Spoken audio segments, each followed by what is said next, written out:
Gates of Imagination presents The Strange Case of Dr. Jekyll and Mr. Hyde by Robert Louis Stevenson. Read by Arthur Lane. Story of the Door. Mr. Utterson the lawyer was a man of a rugged countenance that was never lighted by a smile.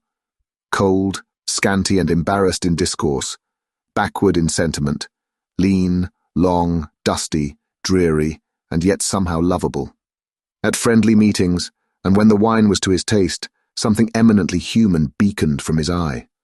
Something indeed which never found its way into his talk, but which spoke not only in these silent symbols of the after-dinner face, but more often and loudly in the acts of his life. He was austere with himself, drank gin when he was alone, to mortify a taste for vintages, and though he enjoyed the theatre, had not crossed the doors of one for 20 years. But he had an approved tolerance for others, sometimes wondering almost with envy at the high pressure of spirits involved in their misdeeds, and in any extremity inclined to help rather than to reprove. "I incline to Cain's heresy," he used to say quaintly. "I let my brother go to the devil in his own way." In this character, it was frequently his fortune to be the last reputable acquaintance and the last good influence in the lives of down-going men. And to such as these, so long as they came about his chambers, he never marked a shade of change in his demeanour. No doubt the feat was easy to Mr. Utterson, for he was undemonstrative at the best, and even his friendship seemed to be founded in a similar catholicity of good nature. It is the mark of a modest man to accept his friendly circle ready-made from the hands of opportunity, and that was the lawyer's way. His friends were those of his own blood, or those whom he had known the longest. His affections, like ivy, were the growth of time. They implied no aptness in the object. Hence, no doubt the bond that united him to Mr. Richard Enfield, his distant kinsman, the well-known man about town. It was a nut to crack for many, what these two could see in each other, or what subject they could find in common. It was reported by those who encountered them in their Sunday walks that they said nothing, looked singularly dull, and would hail with obvious relief the appearance of a friend. For all that, the two men put the greatest store by these excursions, counted them the chief jewel of each week, and not only set aside occasions of pleasure, but even resisted the calls of business, that they might enjoy them uninterrupted. It chanced on one of these rambles that their way led them down a by-street in a busy quarter of London. The street was small, and what is called quiet, but it drove a thriving trade on the weekdays. The inhabitants were all doing well, it seemed, and all emulously hoping to do better still, and laying out the surplus of their grains in coquetry. So that the shop front stood along that thoroughfare with an air of invitation, like rows of smiling saleswomen. Even on Sunday, when it veiled its more florid charms and lay comparatively empty of passage, the street shone out in contrast to its dingy neighbourhood, like a fire in a forest, and with its freshly painted shutters, well-polished brasses, and general cleanliness and gaiety of note, instantly caught and pleased the eye of the passenger. 2 doors from one corner, on the left hand going east, the line was broken by the entry of a court, and just at that point, a certain sinister block of building thrust forward its gable on the street. It was 2 stories high, showed no window, nothing but a door on the lower story, and a blind forehead of discoloured wall on the upper, and bore in every feature the marks of prolonged and sordid negligence. The door, which was equipped with neither bell nor knocker, was blistered and disdained. Tramps slouched into the recess and struck matches on the panels. Children kept shop upon the steps. The schoolboy had tried his knife on the mouldings, and for close on a generation, no one had appeared to drive away these random visitors or to repair their ravages.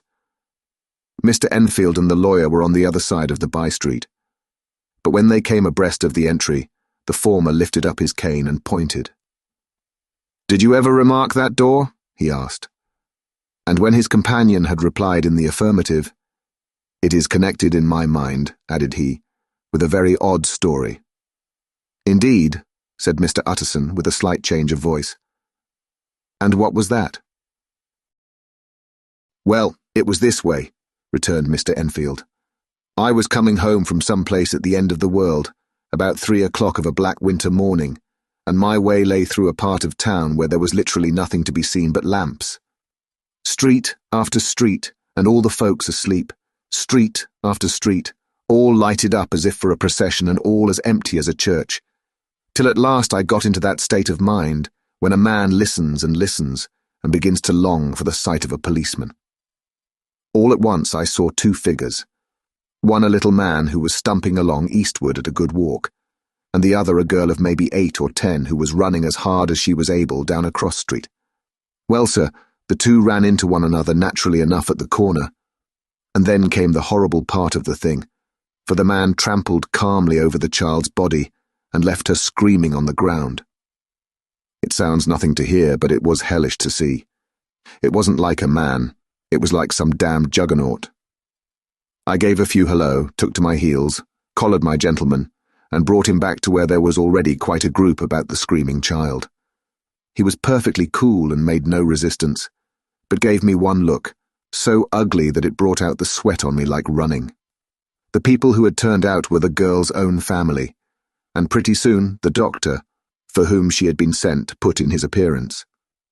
Well, the child was not much the worse, more frightened, according to the sawbones, and there you might have supposed would be an end to it.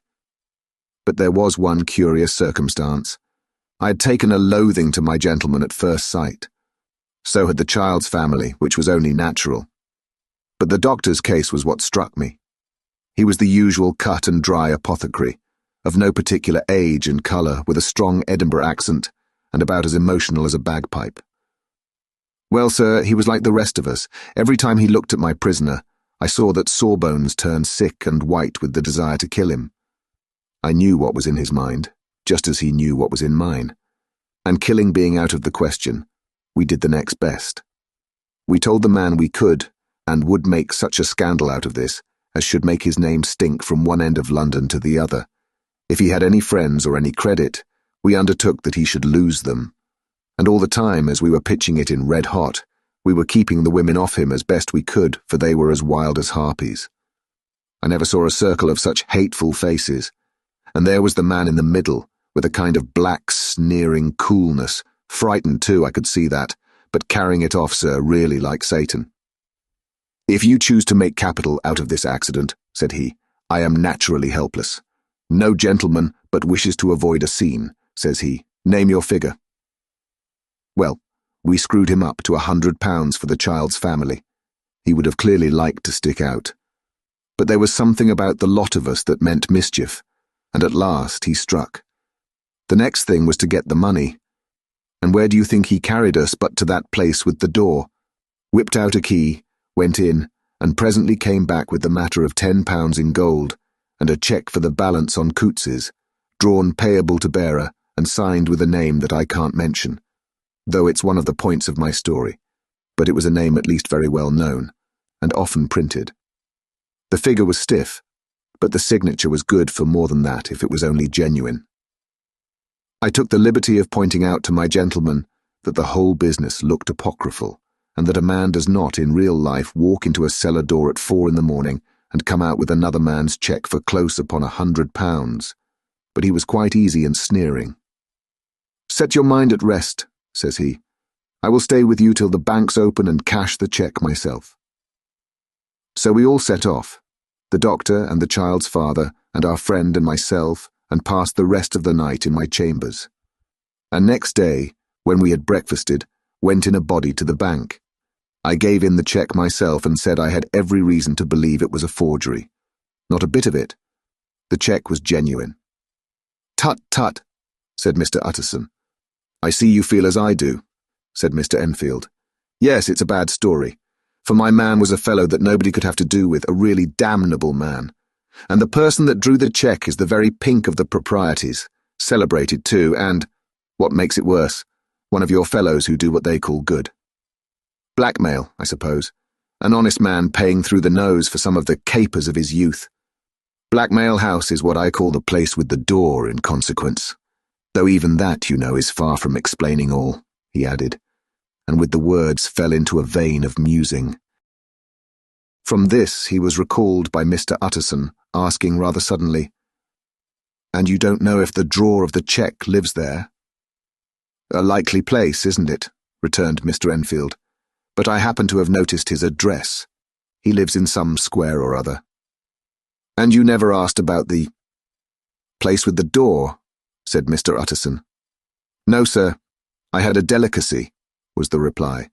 I feel very strongly about putting questions. It partakes too much of the style of the Day of Judgment. You start a question, and it's like starting a stone.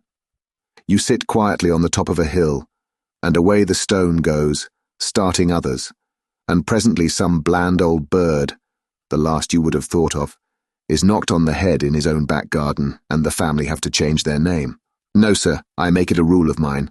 The more it looks like Queer Street, the less I ask. A very good rule, too, said the lawyer. But I have studied the place for myself, continued Mr. Enfield. It seems scarcely a house. There is no other door, and nobody goes in or out of that one but once in a great while the gentleman of my adventure. There are 3 windows looking on the court on the first floor. None below. The windows are always shut, but they're clean. And then there is a chimney which is generally smoking, so somebody must live there. And yet it's not so sure, for the buildings are so packed together about the court that it's hard to say where one ends and another begins. The pair walked on again for a while in silence, and then, Enfield, said Mr. Utterson, that's a good rule of yours. Yes, I think it is, returned Enfield. But for all that, continued the lawyer, there's one point I want to ask. I want to ask the name of that man who walked over the child. Well, said Mr. Enfield, I can't see what harm it would do. It was a man of the name of Hyde. Said Mr. Utterson. What sort of a man is he to see? He is not easy to describe. There is something wrong with his appearance, something displeasing, something downright detestable. I never saw a man I so disliked, and yet I scarce know why. He must be deformed somewhere. He gives a strong feeling of deformity, although I couldn't specify the point. He's an extraordinary-looking man, and yet I really can name nothing out of the way. No, sir, I can make no hand of it. I can't describe him. And it's not want of memory, for I declare I can see him this moment. Mr. Utterson again walked some way in silence, and obviously under a weight of consideration. You're sure he used a key? He inquired at last. My dear sir, began Enfield, surprised out of himself. Yes, I know, said Utterson. I know it must seem strange. The fact is, if I do not ask you the name of the other party, it is because I know it already. You see, Richard, your tale has gone home. If you have been inexact in any point, you had better correct it. I think you might have warned me, returned the other with a touch of sullenness. But I have been pedantically exact, as you call it. The fellow had a key, and what's more, he has it still. I saw him use it not a week ago. Mr. Utterson sighed deeply, but said never a word, and the young man presently resumed. Here is another lesson to say nothing, said he. I am ashamed of my long tongue. Let us make a bargain never to refer to this again. With all my heart, said the lawyer. I shake hands on that, Richard. Search for Mr. Hyde. That evening Mr. Utterson came home to his bachelor house in sombre spirits and sat down to dinner without relish. It was his custom of a Sunday, when this meal was over, to sit close by the fire, a volume of some dry divinity on his reading desk, until the clock of the neighbouring church rang out the hour of 12, when he would go soberly and gratefully to bed. On this night, however, as soon as the cloth was taken away, he took up a candle and went into his business room. There he opened his safe, took from the most private part of it a document endorsed on the envelope as Dr. Jekyll's will, and sat down with a clouded brow to study its contents. The will was holograph, for Mr. Utterson, though he took charge of it now that it was made, had refused to lend the least assistance in the making of it. It provided not only that, in case of the decease of Henry Jekyll, Maryland, DCL, LLD, FRS, etc., all his possessions were to pass into the hands of his friend and benefactor, Edward Hyde, but that in case of Dr. Jekyll's disappearance or unexplained absence for any period exceeding 3 calendar months, the said Edward Hyde should step into the said Henry Jekyll's shoes without further delay, and free from any burthen or obligation beyond the payment of a few small sums to the members of the doctor's household. This document had long been the lawyer's eyesore. It offended him both as a lawyer and as a lover of the sane and customary sides of life, to whom the fanciful was the immodest. And hitherto it was his ignorance of Mr. Hyde that had swelled his indignation. Now, by a sudden turn, it was his knowledge. It was already bad enough when the name was but a name of which he could learn no more. It was worse when it began to be clothed upon with detestable attributes, and out of the shifting, insubstantial mists that had so long baffled his eye, there leapt up the sudden, definite presentment of a fiend. "I thought it was madness," he said as he replaced the obnoxious paper in the safe, "and now I begin to fear it is disgrace." With that he blew out his candle, put on a greatcoat, and set forth in the direction of Cavendish Square, that citadel of medicine, where his friend, the great Dr. Lanyon, had his house and received his crowding patients. If anyone knows, it will be Lanyon, he had thought. The solemn butler knew and welcomed him. He was subjected to no stage of delay, but ushered direct from the door to the dining room, where Dr. Lanyon sat alone over his wine. This was a hearty, healthy, dapper, red-faced gentleman, with a shock of hair prematurely white, and a boisterous and decided manner. At sight of Mr. Utterson, he sprang up from his chair and welcomed him with both hands. The geniality, as was the way of the man, was somewhat theatrical to the eye, but it reposed on genuine feeling. For these two were old friends, old mates both at school and college, both thorough respecters of themselves and of each other, and what does not always follow, men who thoroughly enjoyed each other's company. After a little rambling talk, the lawyer led up to the subject which so disagreeably preoccupied his mind. "I suppose, Lanyon," said he, "you and I must be the two oldest friends that Henry Jekyll has." "I wish the friends were younger," chuckled Dr. Lanyon, "but I suppose we are. And what of that? I see little of him now." "Indeed," said Utterson, "I thought you had a bond of common interest." "We had," was the reply, "but it is more than 10 years since Henry Jekyll became too fanciful for me. He began to go wrong in mind, and though of course I continue to take an interest in him for old sake's sake, as they say, I see and I have seen devilish little of the man. Such unscientific balderdash," added the doctor, flushing suddenly purple, "would have estranged Damon and Pythias."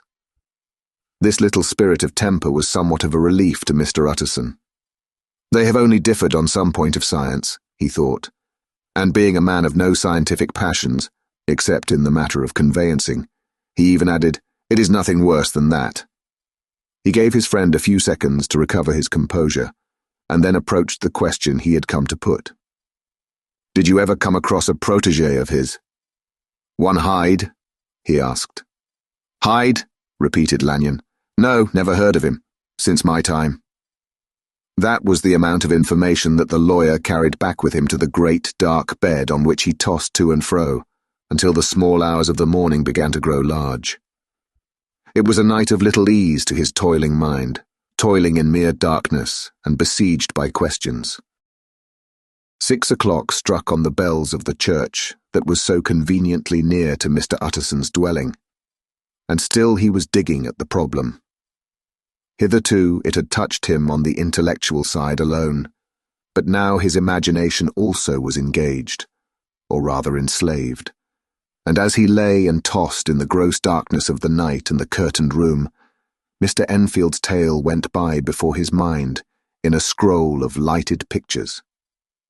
He would be aware of the great field of lamps of a nocturnal city, then of the figure of a man walking swiftly, then of a child running from the doctor's, and then these met, and that human juggernaut trod the child down and passed on regardless of her screams.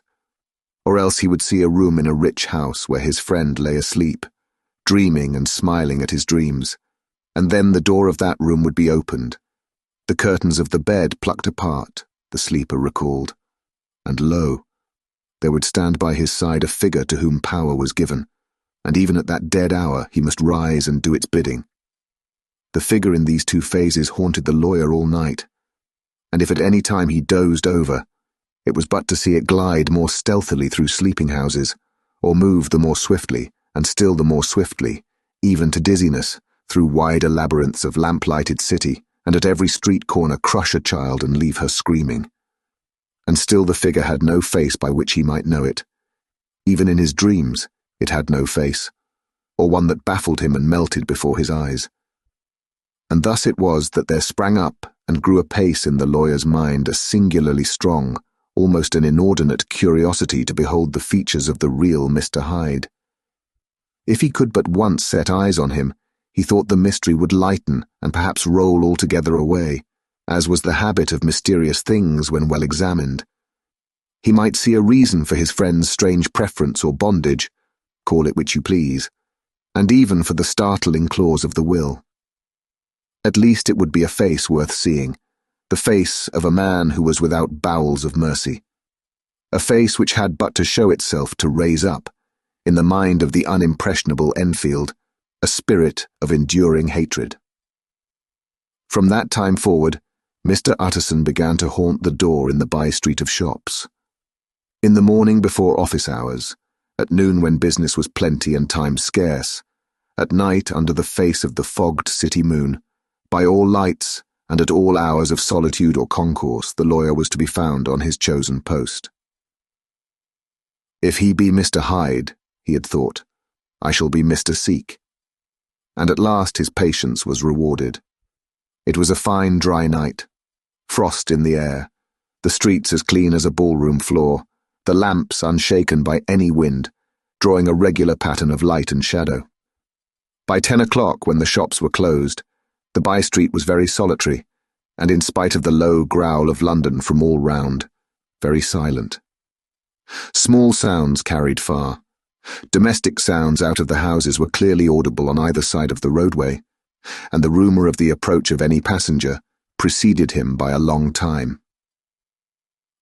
Mr. Utterson had been some minutes at his post, when he was aware of an odd light footstep drawing near. In the course of his nightly patrols, he had long grown accustomed to the quaint effect with which the footfalls of a single person, while he is still a great way off, suddenly spring out distinct from the vast hum and clatter of the city. Yet his attention had never before been so sharply and decisively arrested, and it was with a strong, superstitious prevision of success that he withdrew into the entry of the court. The steps drew swiftly nearer, and swelled out suddenly louder as they turned the end of the street. The lawyer, looking forth from the entry, could soon see what manner of man he had to deal with. He was small and very plainly dressed, and the look of him, even at that distance, went somehow strongly against the watcher's inclination. But he made straight for the door, crossing the roadway to save time, and as he came, he drew a key from his pocket like one approaching home. Mr. Utterson stepped out and touched him on the shoulder as he passed. "Mr. Hyde, I think." Mr. Hyde shrank back with a hissing intake of the breath.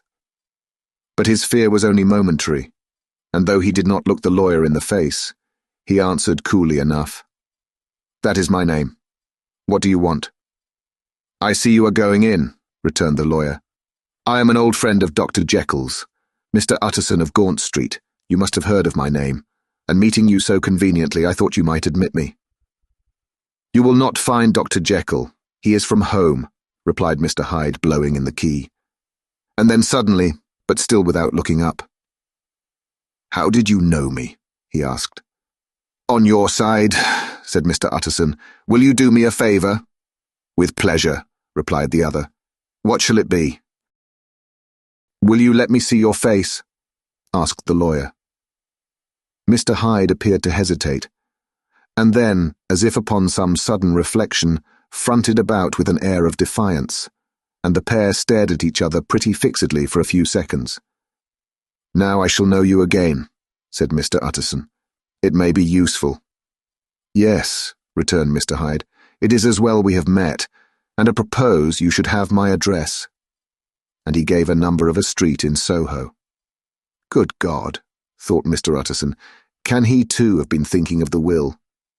But he kept his feelings to himself, and only grunted in acknowledgement of the address. "And now," said the other, "how did you know me?" "By description," was the reply. "Whose description?" "We have common friends," said Mr. Utterson. "Common friends," echoed Mr. Hyde a little hoarsely. "Who are they?" "Jekyll, for instance," said the lawyer. "He never told you," cried Mr. Hyde with a flush of anger.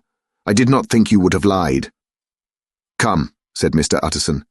"That is not fitting language." The other snarled aloud into a savage laugh, and the next moment, with extraordinary quickness, he had unlocked the door and disappeared into the house. The lawyer stood a while when Mr. Hyde had left him, the picture of disquietude. Then he began slowly to mount the street, pausing every step or two and putting his hand to his brow like a man in mental perplexity. The problem he was thus debating as he walked was one of a class that is rarely solved. Mr. Hyde was pale and dwarfish.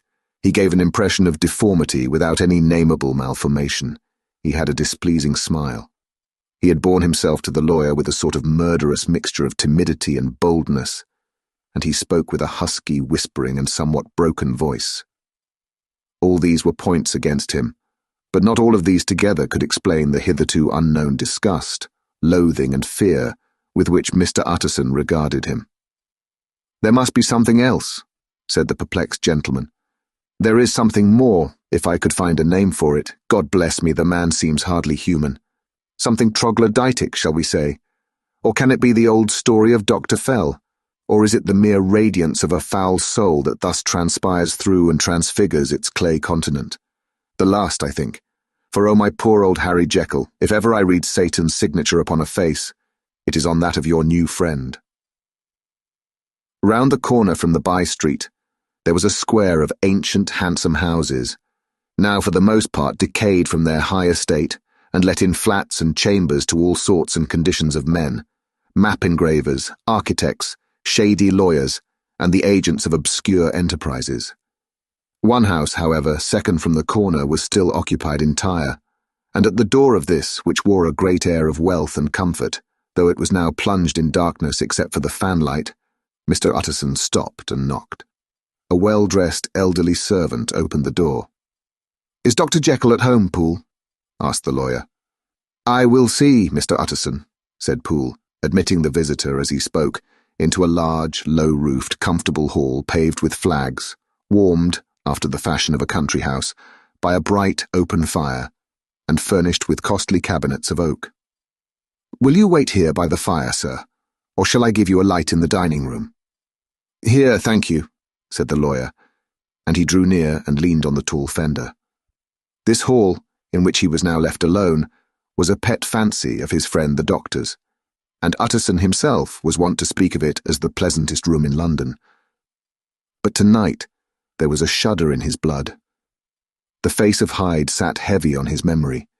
He felt, what was rare with him, a nausea and distaste of life, and in the gloom of his spirits he seemed to read a menace in the flickering of the firelight on the polished cabinets and the uneasy starting of the shadow on the roof.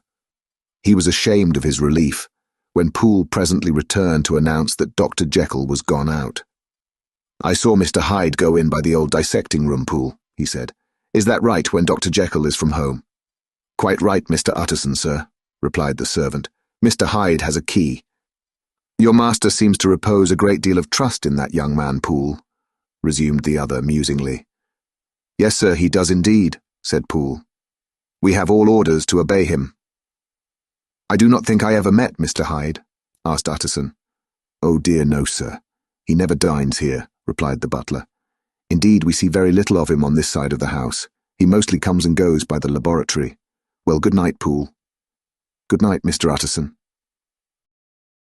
And the lawyer set out homeward with a very heavy heart. "Poor Harry Jekyll," he thought. "My mind misgives me, he is in deep waters. He was wild when he was young, a long while ago to be sure, but in the law of God there is no statute of limitations. Aye, it must be that, the ghost of some old sin, the cancer of some concealed disgrace, punishment coming, pede claudo, years after memory has forgotten and self-love condoned the fault." and the lawyer, scared by the thought, brooded a while on his own past, groping in all the corners of memory, lest by chance some jack-in-the-box of an old iniquity should leap to light there. His past was fairly blameless. Few men could read the rolls of their life with less apprehension. Yet he was humbled to the dust by the many ill things he had done, and raised up again into a sober and fearful gratitude by the many he had come so near to doing, yet avoided. And then by a return on his former subject he conceived a spark of hope. This Master Hyde, if he were studied, thought he, must have secrets of his own, black secrets by the look of him, secrets compared to which poor Jekyll's worst would be like sunshine. Things cannot continue as they are. It turns me cold to think of this creature stealing like a thief to Harry's bedside. Poor Harry, what awakening, and the danger of it. For if this Hyde suspects the existence of the will, he may grow impatient to inherit. I must put my shoulders to the wheel, if Jekyll will but let me, he added, if Jekyll will only let me. For once more he saw before his mind's eye, as clear as transparency, the strange clauses of the will. Dr. Jekyll was quite at ease. A fortnight later, by excellent good fortune, the doctor gave one of his pleasant dinners to some 5 or 6 old cronies, all intelligent, reputable men and all judges of good wine. And Mr. Utterson so contrived that he remained behind after the others had departed. This was no new arrangement, but a thing that had befallen many scores of times. Where Utterson was liked, he was liked well. Hosts loved to detain the dry lawyer when the light-hearted and loose-tongued had already their foot on the threshold. They liked to sit a while in his unobtrusive company, practicing for solitude, sobering their minds in the man's rich silence after the expense and strain of gaiety. To this rule, Dr. Jekyll was no exception, and as he now sat on the opposite side of the fire, a large, well-made, smooth-faced man of 50, with something of a slyish cast, perhaps, but every mark of capacity and kindness. You could see by his looks that he cherished for Mr. Utterson a sincere and warm affection. "I've been wanting to speak to you, Jekyll," began the latter. "You know that will of yours?" A close observer might have gathered that the topic was distasteful, but the doctor carried it off gaily. "My poor Utterson," said he, "you are unfortunate in such a client. I never saw a man so distressed as you were by my will, unless it were that hide-bound pedant, Lanyon, at what he called my scientific heresies. Oh, I know he's a good fellow, you needn't frown, an excellent fellow, and I always mean to see more of him, but a hide-bound pedant for all that, an ignorant, blatant pedant. I was never more disappointed in any man than Lanyon. You know I never approved of it," pursued Utterson, ruthlessly disregarding the fresh topic. "My will? Yes, certainly I know that," said the doctor, a trifle sharply. "You have told me so." "Well, I tell you so again," continued the lawyer. "I have been learning something of young Hyde." The large, handsome face of Dr. Jekyll grew pale to the very lips, and there came a blackness about his eyes. "I do not care to hear more," said he. "This is a matter I thought we had agreed to drop." "What I heard was abominable," said Utterson. "It can make no change." "You do not understand my position," returned the doctor, with a certain incoherency of manner. "I am painfully situated, Utterson.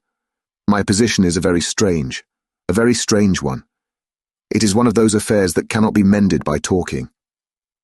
"Jekyll," said Utterson, "you know me. I am a man to be trusted. Make a clean breast of this in confidence, and I make no doubt I can get you out of it." "My good Utterson," said the doctor, "this is very good of you. This is downright good of you, and I cannot find words to thank you in. I believe you fully. I would trust you before any man alive, aye, before myself if I could make the choice. But indeed it isn't what you fancy. It is not as bad as that. And just to put your good heart at rest, I will tell you one thing. The moment I choose, I can be rid of Mr. Hyde. I give you my hand upon that, and I thank you again and again. And I will just add one little word, Utterson, that I'm sure you'll take in good part. This is a private matter, and I beg of you to let it sleep." Utterson reflected a little, looking in the fire. "I have no doubt you are perfectly right," he said at last, getting to his feet. "Well, But since we have touched upon this business, and for the last time I hope, continued the doctor, there is one point I should like you to understand. I have really a very great interest in poor Hyde. I know you have seen him. He told me so, and I fear he was rude. But I do sincerely take a very great interest in that young man, and if I am taken away, Utterson, I wish you to promise me that you will bear with him and get his rights for him. I think you would if you knew all, and it would be a weight off my mind if you would promise. I can't pretend that I shall ever like him, said the lawyer. I don't ask that, pleaded Jekyll, laying his hand upon the other's arm. I only ask for justice. I only ask you to help him for my sake, when I am no longer here. Utterson heaved an irrepressible sigh. Well, said he, I promise. The Carew murder case. Nearly a year later, in the month of October 18, London was startled by a crime of singular ferocity and rendered all the more notable by the high position of the victim. The details were few and startling. A maidservant living alone in a house not far from the river had gone upstairs to bed about 11. Although a fog rolled over the city in the small hours, the early part of the night was cloudless, and the lane which the maid's window overlooked was brilliantly lit by the full moon. It seems she was romantically given, for she sat down upon her box, which stood immediately under the window, and fell into a dream of musing. Never, she used to say with streaming tears when she narrated that experience, never had she felt more at peace with all men, or thought more kindly of the world. And as she so sat, she became aware of an aged, beautiful gentleman with white hair drawing near along the lane, and advancing to meet him, another and very small gentleman, to whom at first she paid less attention. When they had come within speech, which was just under the maid's eyes, the older man bowed and accosted the other with a very pretty manner of politeness. It did not seem as if the subject of his address were of great importance. Indeed, from his pointing, it sometimes appeared as if he were only inquiring his way. But the moon shone on his face as he spoke, and the girl was pleased to watch it. It seemed to breathe such an innocent and old-world kindness of disposition, yet with something high too, as of a well-founded self-content. Presently her eye wandered to the other, and she was surprised to recognize in him a certain Mr. Hyde, who had once visited her master, and for whom she had conceived a dislike. He had in his hand a heavy cane, with which he was trifling, but he answered never a word, and seemed to listen with an ill-contained impatience. And then all of a sudden he broke out in a great flame of anger, stamping with his foot, brandishing the cane, and carrying on, as the maid described it, like a madman. The old gentleman took a step back, with the air of one very much surprised and a trifle hurt, and at that Mr. Hyde broke out of all bounds and clubbed him to the earth, and next moment, with ape-like fury, he was trampling his victim underfoot and hailing down a storm of blows, under which the bones were audibly shattered and the body jumped upon the roadway. At the horror of these sights and sounds, the maid fainted. It was 2 o'clock when she came to herself and called for the police. The murderer was gone long ago, but there lay his victim in the middle of the lane, incredibly mangled. The stick with which the deed had been done, although it was of some rare and very tough and heavy wood, had broken in the middle under the stress of this insensate cruelty, and one splintered half had rolled in the neighbouring gutter. The other, without doubt, had been carried away by the murderer. A purse and gold watch were found upon the victim, but no cards or papers, except a sealed and stamped envelope, which he had been probably carrying to the post, and which bore the name and address of Mr. Utterson. This was brought to the lawyer the next morning, before he was out of bed, and he had no sooner seen it and been told the circumstances than he shot out a solemn lip. "I shall say nothing till I have seen the body," said he. "This may be very serious. Have the kindness to wait while I dress." And with the same grave countenance he hurried through his breakfast and drove to the police station, whither the body had been carried. As soon as he came into the cell, he nodded. "Yes," said he, "I recognize him. I'm sorry to say that this is Sir Danvers Carew." "Good God, sir," exclaimed the officer. "Is it possible?" And the next moment his eye lighted up with professional ambition. "This will make a deal of noise," he said, "and perhaps you can help us to the man." And he briefly narrated what the maid had seen and showed the broken stick. Mr. Utterson had already quailed at the name of Hyde, but when the stick was laid before him, he could doubt no longer. Broken and battered as it was, he recognized it for one that he had himself presented many years before to Henry Jekyll. "Is this Mr. Hyde a person of small stature?" he inquired. "Particularly small and particularly wicked-looking is what the maid calls him," said the officer. Mr. Utterson reflected, and then, raising his head, "If you will come with me in my cab," he said, "I think I can take you to his house." It was by this time about 9 in the morning, and the first fog of the season. A great chocolate-coloured pall lowered over heaven, but the wind was continually charging and routing these embattled vapours, so that as the cab crawled from street to street, Mr. Utterson beheld a marvellous number of degrees and hues of twilight. For here it would be dark, like the back end of evening, and there would be a glow of a rich, lurid brown, like the light of some strange conflagration. And here for a moment the fog would be quite broken up, and a haggard shaft of daylight would glance in between the swirling wreaths. The dismal quarter of Soho seen under these changing glimpses, with its muddy ways and slatternly passengers, and its lamps, which had never been extinguished or had been kindled afresh to combat this mournful reinvasion of darkness, seemed, in the lawyer's eyes, like a district of some city in a nightmare. The thoughts of his mind, besides, were of the gloomiest dye, and when he glanced at the companion of his drive, he was conscious of some touch of that terror of the law and the law's officers, which may at times assail the most honest. As the cab drew up before the address indicated, the fog lifted a little and showed him a dingy street, a gin palace, a low French eating house, a shop for the retail of penny numbers and twopenny salads, many ragged children huddled in the doorways, and many women of many different nationalities passing out, key in hand, to have a morning glass. And the next moment the fog settled down again upon that part, as brown as umber, and cut him off from his blackguardly surroundings. This was the home of Henry Jekyll's favourite, of a man who was heir to £250,000 sterling. An ivory-faced and silvery-haired old woman opened the door. She had an evil face, smoothed by hypocrisy, but her manners were excellent. "Yes," she said, "this was Mr. Hyde's. But he was not at home. He had been in that night very late.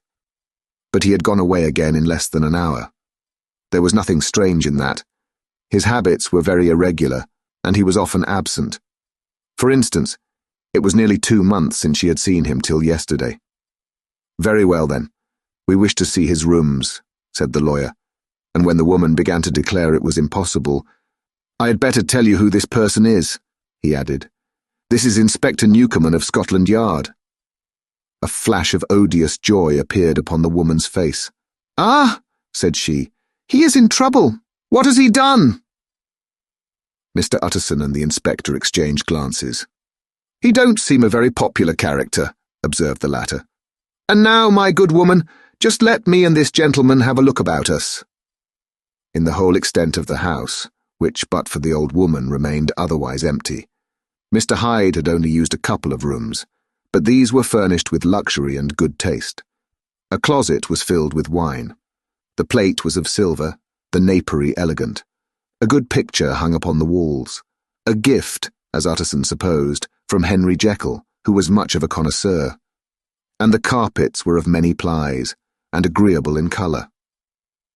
At this moment, however, the rooms bore every mark of having been recently and hurriedly ransacked. Clothes lay about the floor with their pockets inside out, lock-fast drawers stood open, and on the hearth there lay a pile of grey ashes, as though many papers had been burned. From these embers the inspector disinterred the butt end of a green cheque-book, which had resisted the action of the fire. The other half of the stick was found behind the door, and as this clinched his suspicions, the officer declared himself delighted. A visit to the bank, where several £1,000s were found to be lying to the murderer's credit, completed his gratification. "You may depend upon it, sir," he told Mr. Utterson. "I have him in my hand. He must have lost his head, or he never would have left the stick, or, above all, burned the checkbook.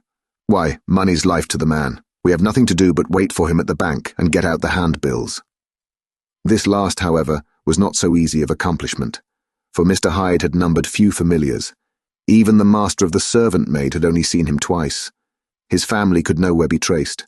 He had never been photographed, and the few who could describe him differed widely, as common observers will. Only on one point were they agreed, and that was the haunting sense of unexpressed deformity with which the fugitive impressed his beholders. Incident of the letter.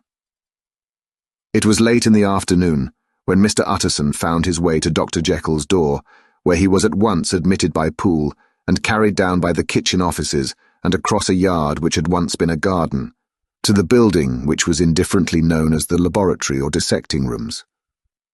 The doctor had bought the house from the heirs of a celebrated surgeon, and his own tastes being rather chemical than anatomical, had changed the destination of the block at the bottom of the garden.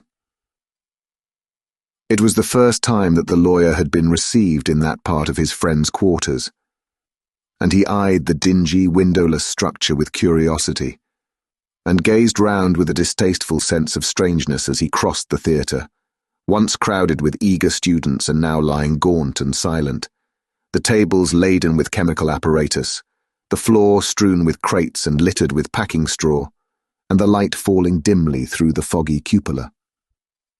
At the further end, a flight of stairs mounted to a door covered with red baize, and through this, Mr. Utterson was at last received into the doctor's cabinet. It was a large room fitted round with glass presses, furnished, among other things, with a cheval glass and a business table, and looking out upon the court by 3 dusty windows barred with iron. The fire burned in the grate. A lamp was set lighted on the chimney shelf, for even in the houses the fog began to lie thickly, and there, close up to the warmth, sat Dr. Jekyll, looking deathly sick. He did not rise to meet his visitor, but held out a cold hand and bade him welcome in a changed voice. "And now," said Mr. Utterson as soon as Poole had left them, "you have heard the news." The doctor shuddered. "They were crying it in the square," he said. "I heard them in my dining room." "One word," said the lawyer. "Carew was my client, but so are you, and I want to know what I am doing. You have not been mad enough to hide this fellow." "Utterson, I swear to God," cried the doctor.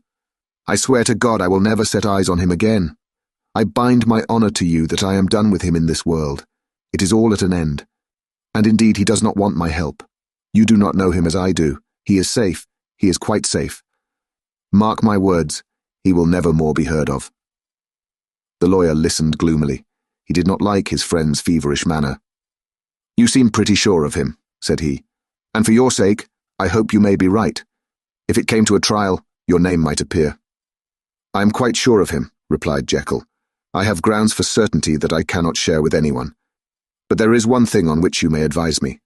I have received a letter, and I am at a loss whether I should show it to the police. I should like to leave it in your hands, Utterson.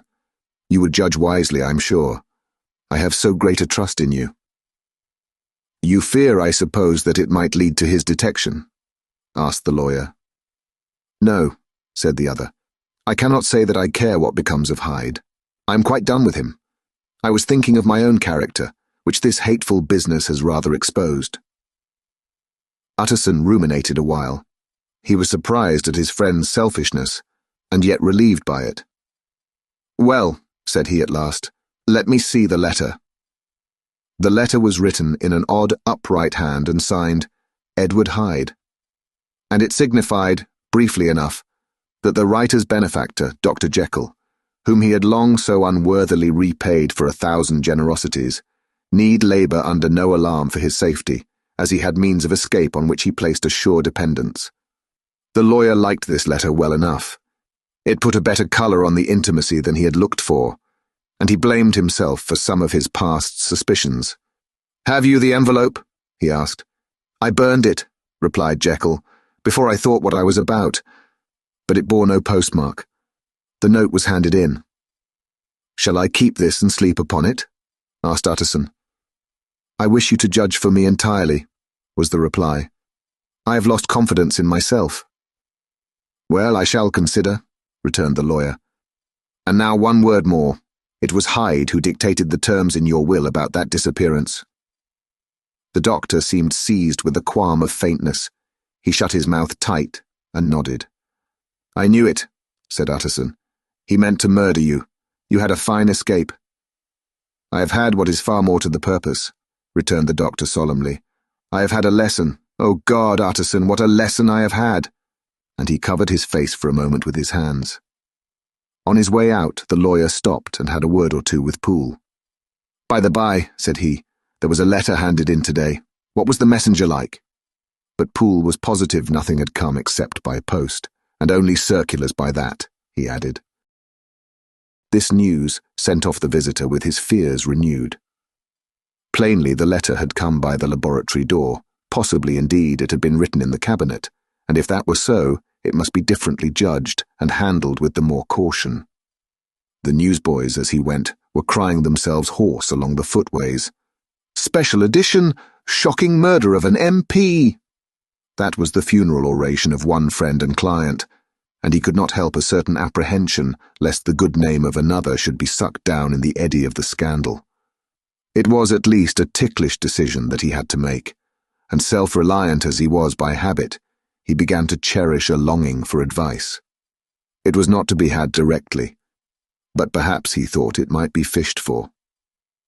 Presently after, he sat on one side of his own hearth, with Mr. Guest, his head clerk, upon the other, and midway between, at a nicely calculated distance from the fire, a bottle of a particular old wine that had long dwelt unsunned in the foundations of his house.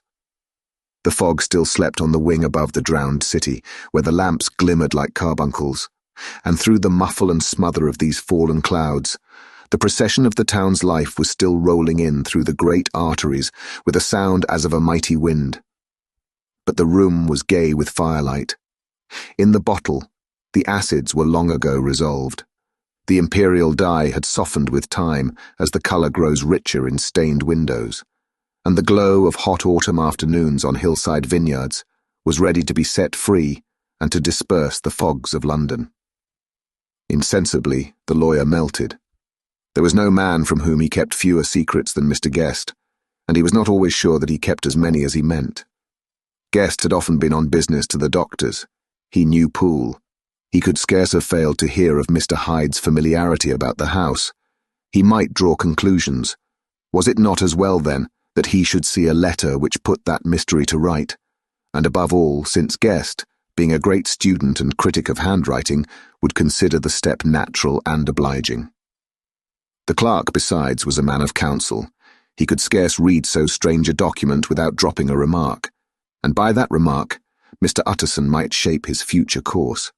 "This is a sad business about Sir Danvers," he said. "Yes, sir, indeed. It has elicited a great deal of public feeling," returned Guest. "The man, of course, was mad." "I should like to hear your views on that," replied Utterson. "I have a document here in his handwriting. It is between ourselves, for I scarce know what to do about it. It is an ugly business at the best, but there it is, quite in your way, a murderer's autograph."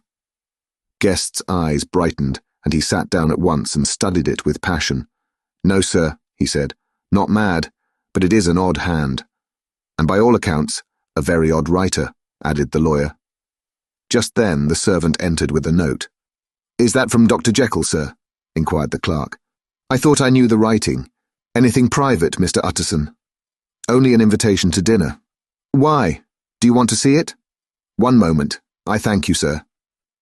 And the clerk laid the 2 sheets of paper alongside and sedulously compared their contents. "Thank you, sir," he said at last, returning both. "It's a very interesting autograph." There was a pause, during which Mr. Utterson struggled with himself. "Why did you compare them, Guest?" he inquired suddenly. "Well, sir," returned the clerk, "there's a rather singular resemblance. The 2 hands are in many points identical, only differently sloped." "Rather quaint," said Utterson. "It is, as you say, rather quaint," returned Guest. "I wouldn't speak of this note, you know," said the master. "No, sir," said the clerk. "I understand." But no sooner was Mr. Utterson alone that night than he locked the note into his safe, where it reposed from that time forward. What, he thought, Henry Jekyll forge for a murderer? And his blood ran cold in his veins. Incident of Dr. Lanyon. Time ran on. Thousands of pounds were offered in reward, for the death of Sir Danvers was resented as a public injury. But Mr. Hyde had disappeared out of the ken of the police, as though he had never existed. Much of his past was unearthed indeed, and all disreputable. Tales came out of the man's cruelty, at once so callous and violent, of his vile life, of his strange associates, of the hatred that seemed to have surrounded his career, but of his present whereabouts, not a whisper. From the time he had left the house in Soho on the morning of the murder, he was simply blotted out, and gradually, as time drew on, Mr. Utterson began to recover from the hotness of his alarm and to grow more at quiet with himself. The death of Sir Danvers was, to his way of thinking, more than paid for by the disappearance of Mr. Hyde. Now that that evil influence had been withdrawn, a new life began for Dr. Jekyll. He came out of his seclusion, renewed relations with his friends, became once more their familiar guest and entertainer, and whilst he had always been known for charities, he was now no less distinguished for religion. He was busy, he was much in the open air, he did good. His face seemed to open and brighten as if with an inward consciousness of service. And for more than 2 months, the doctor was at peace. On the 8th of January, Utterson had dined at the doctor's with a small party. Lanyon had been there, and the face of the host had looked from one to the other as in the old days when the trio were inseparable friends. On the 12th, and again on the 14th, the door was shut against the lawyer. "The doctor was confined to the house," Poole said, "and saw no one." On the 15th he tried again, and was again refused, and having now been used for the last 2 months to see his friend almost daily, he found this return of solitude to weigh upon his spirits. The 5th night he had in guest to dine with him, and the 6th he betook himself to Dr. Lanyon's. There at least he was not denied admittance, but when he came in, he was shocked at the change which had taken place in the doctor's appearance. He had his death warrant written legibly upon his face. The rosy man had grown pale, his flesh had fallen away, he was visibly balder and older, and yet it was not so much these tokens of a swift physical decay that arrested the lawyer's notice, as a look in the eye and quality of manner that seemed to testify to some deep-seated terror of the mind. It was unlikely that the doctor should fear death, and yet that was what Utterson was tempted to suspect. Yes, he thought, he is a doctor. He must know his own state and that his days are counted, and the knowledge is more than he can bear. And yet when Utterson remarked on his ill looks, it was with an air of great firmness that Lanyon declared himself a doomed man. "I have had a shock," he said, "and I shall never recover. It is a question of weeks. Well, life has been pleasant. I liked it. Yes, sir, I used to like it. I sometimes think if we knew all, we should be more glad to get away." "Jekyll is ill too," observed Utterson. "Have you seen him?" But Lanyon's face changed, and he held up a trembling hand. "I wish to see or hear no more of Dr. Jekyll," he said in a loud, unsteady voice. "I'm quite done with that person, and I beg that you will spare me any allusion to one whom I regard as dead." "Tut, tut," said Mr. Utterson, and then after a considerable pause, "Can't I do anything?" he inquired. "We are 3 very old friends, Lanyon. We shall not live to make others." "Nothing can be done," returned Lanyon. "Ask himself." "He will not see me," said the lawyer. "I'm not surprised at that," was the reply. "Some day, Utterson, after I am dead, you may perhaps come to learn the right and wrong of this. I cannot tell you. And in the meantime, if you can sit and talk with me of other things, for God's sake, stay and do so. But if you cannot keep clear of this accursed topic, then in God's name go, for I cannot bear it." As soon as he got home, Utterson sat down and wrote to Jekyll, complaining of his exclusion from the house and asking the cause of this unhappy break with Lanyon. And the next day brought him a long answer, often very pathetically worded, and sometimes darkly mysterious in drift. The quarrel with Lanyon was incurable. "I do not blame our old friend," Jekyll wrote, "but I share his view that we must never meet. I mean from henceforth to lead a life of extreme seclusion. You must not be surprised, nor must you doubt my friendship, if my door is often shut even to you. You must suffer me to go my own dark way. I have brought on myself a punishment and a danger that I cannot name. If I am the chief of sinners, I am the chief of sufferers also. I could not think that this earth contained a place for sufferings and terrors so unmanning. And you can do but one thing, Utterson, to lighten this destiny, and that is to respect my silence." Utterson was amazed. The dark influence of Hyde had been withdrawn. The doctor had returned to his old tasks and amities. A week ago, the prospect had smiled with every promise of a cheerful and an honoured age, and now, in a moment, friendship and peace of mind, and the whole tenor of his life were wrecked. So great and unprepared a change pointed to madness, but in view of Lanyon's manner and words, there must lie for it some deeper ground. A week afterwards, Dr. Lanyon took to his bed, and in something less than a fortnight he was dead. The night after the funeral, at which he had been sadly affected, Utterson locked the door of his business room, and sitting there by the light of a melancholy candle, drew out and set before him an envelope addressed by the hand, and sealed with the seal of his dead friend. "Private, for the hands of G.J. Utterson alone, and in case of his predeceased to be destroyed unread," so it was emphatically superscribed, and the lawyer dreaded to behold the contents.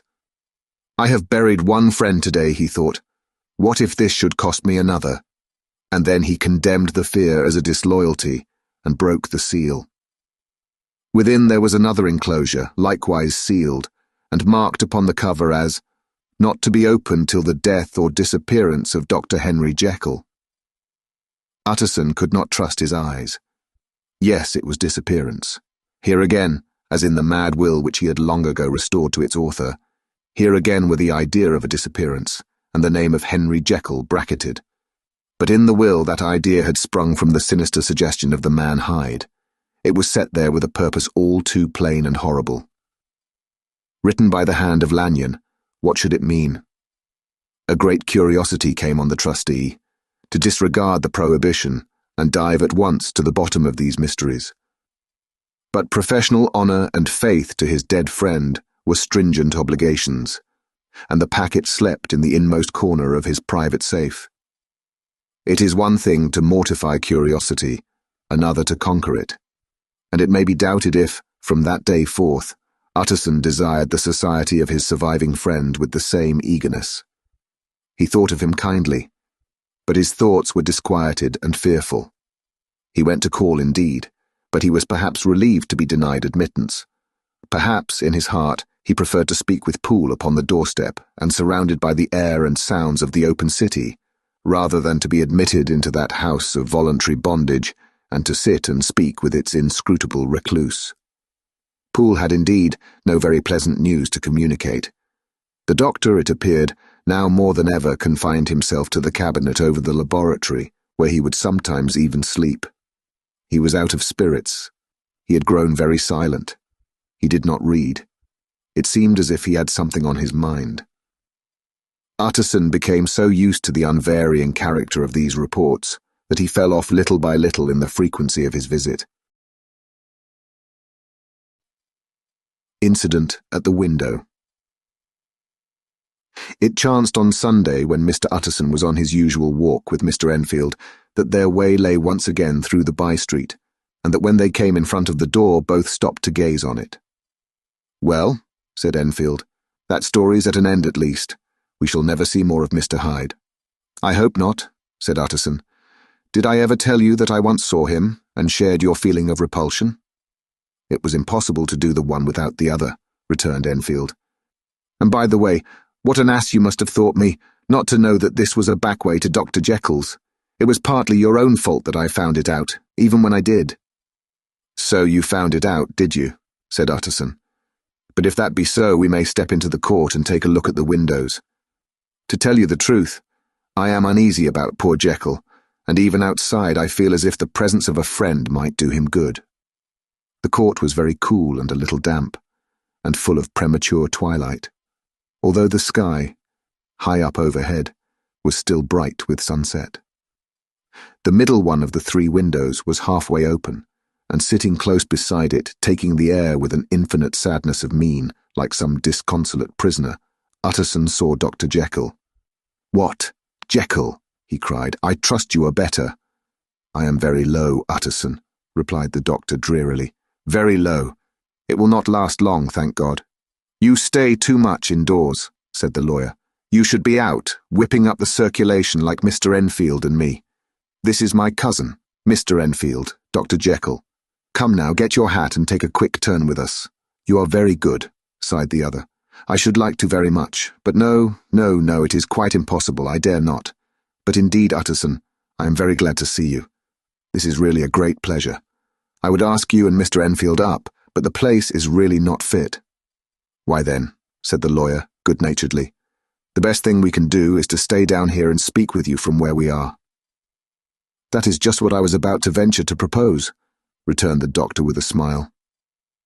But the words were hardly uttered, before the smile was struck out of his face, and succeeded by an expression of such abject terror and despair as froze the very blood of the 2 gentlemen below. They saw it but for a glimpse, for the window was instantly thrust down, but that glimpse had been sufficient, and they turned and left the court without a word. In silence, too, they traversed the by-street, and it was not until they had come into a neighbouring thoroughfare, where even upon a Sunday there were still some stirrings of life, that Mr. Utterson at last turned and looked at his companion. They were both pale, and there was an answering horror in their eyes.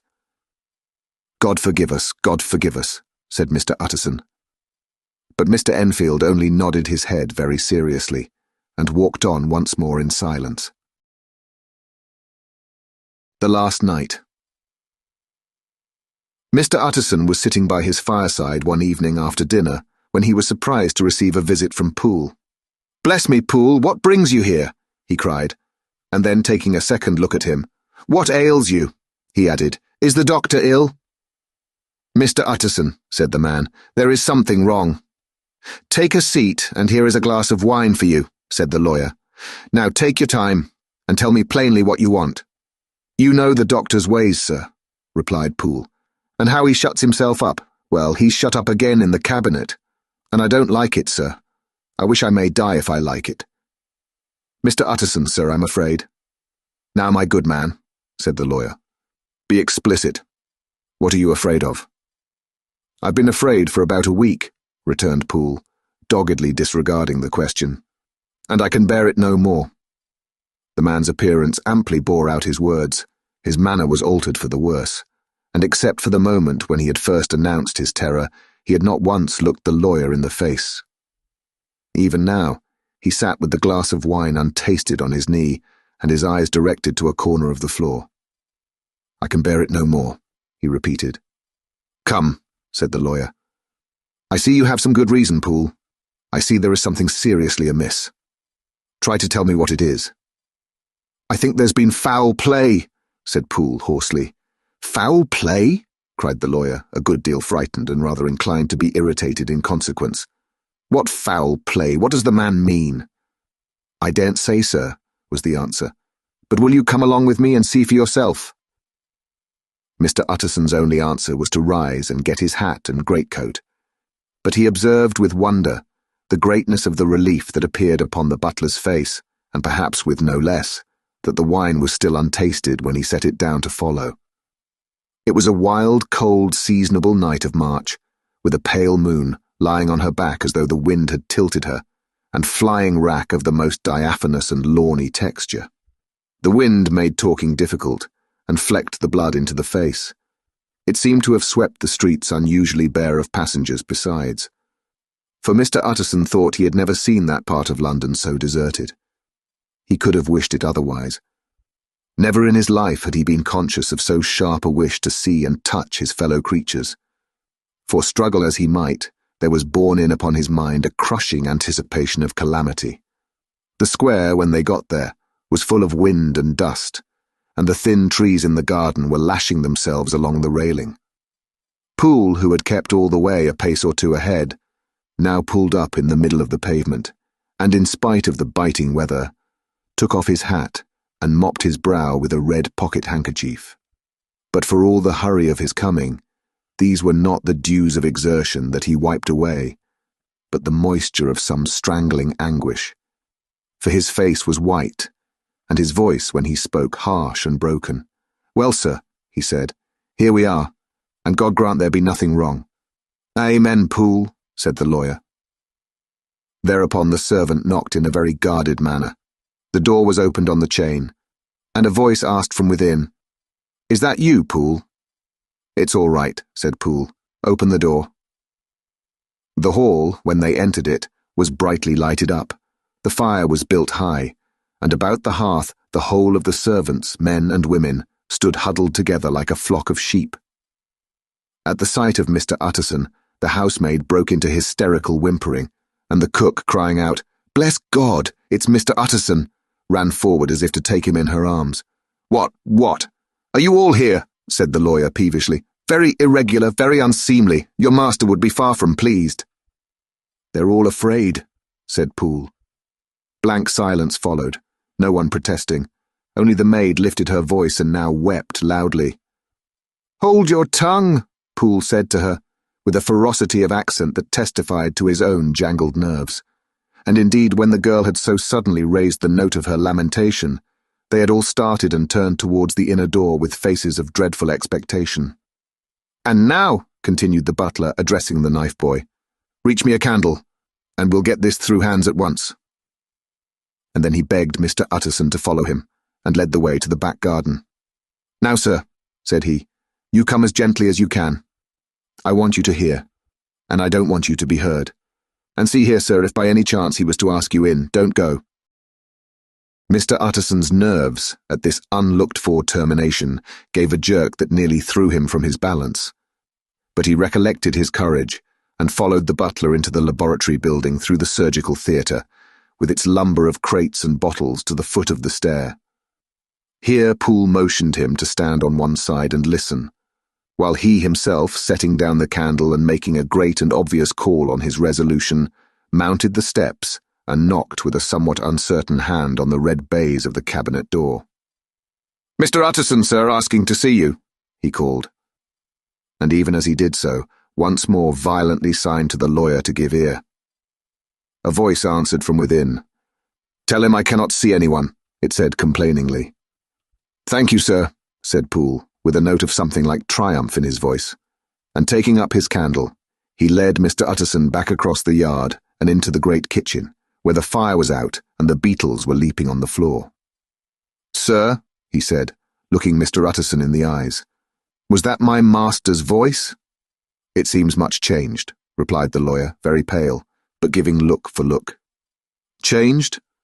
Well, yes, I think so," said the butler. "Have I been 20 years in this man's house to be deceived about his voice? No, sir, master's made away with. He was made away with 8 days ago, when we heard him cry out upon the name of God. And who's in there instead of him, and why it stays there, is a thing that cries to heaven, Mr. Utterson." "This is a very strange tale, Poole. This is rather a wild tale, my man," said Mr. Utterson, biting his finger. "Suppose it were as you suppose, supposing Dr. Jekyll to have been, well, murdered. What could induce the murderer to stay? That won't hold water. It doesn't commend itself to reason." "Well, Mr. Utterson, you are a hard man to satisfy, but I'll do it yet," said Poole.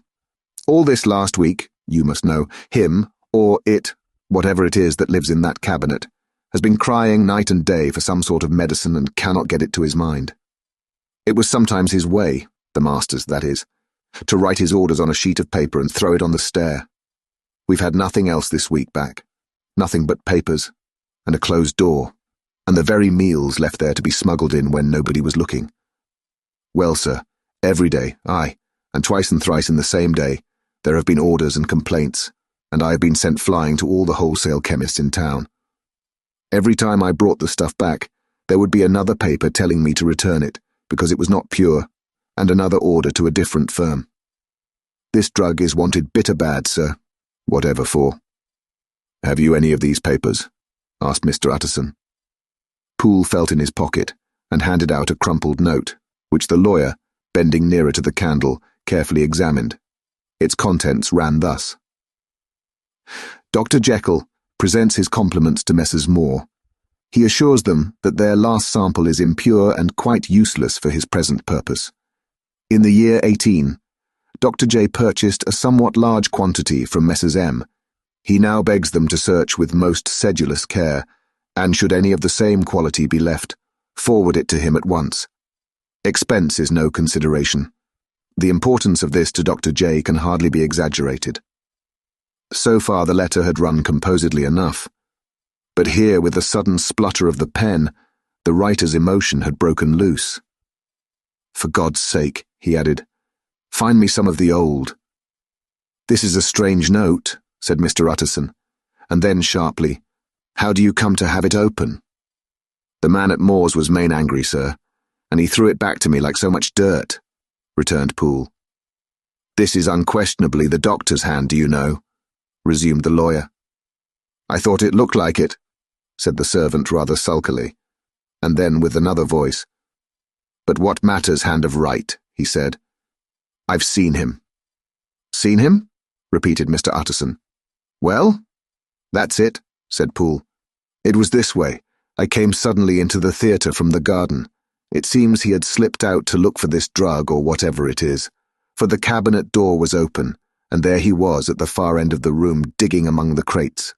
He looked up when I came in, gave a kind of cry, and whipped upstairs into the cabinet. It was but for 1 minute that I saw him, but the hair stood upon my head like quills. Sir, if that was my master, why had he a mask upon his face? If it was my master, why did he cry out like a rat and run from me? I have served him long enough, and then— The man paused and passed his hand over his face. These are all very strange circumstances, said Mr. Utterson, but I think I begin to see daylight. Your master Poole is plainly seized with one of those maladies that both torture and deform the sufferer. Hence, for aught I know, the alteration of his voice. Hence the mask and the avoidance of his friends. Hence his eagerness to find this drug, by means of which the poor soul retains some hope of ultimate recovery. God grant that he be not deceived. There is my explanation. It is sad enough, Poole, aye, and appalling to consider.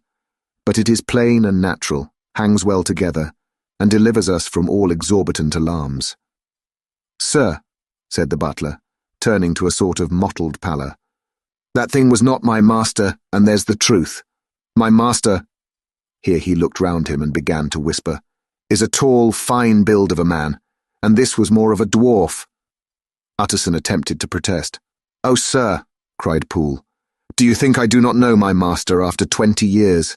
Do you think I do not know where his head comes to in the cabinet door where I saw him every morning of my life? No, sir, that thing in the mask was never Dr. Jekyll, God knows what it was, but it was never Dr. Jekyll, and it's the belief of my heart that there was murder done. Poole, replied the lawyer, if you say that, it will become my duty to make certain. Much as I desire to spare your master's feelings, much as I am puzzled by this note which seems to prove him to be still alive, I shall consider it my duty to break in that door. Ah, Mr. Utterson, that's talking, cried the butler.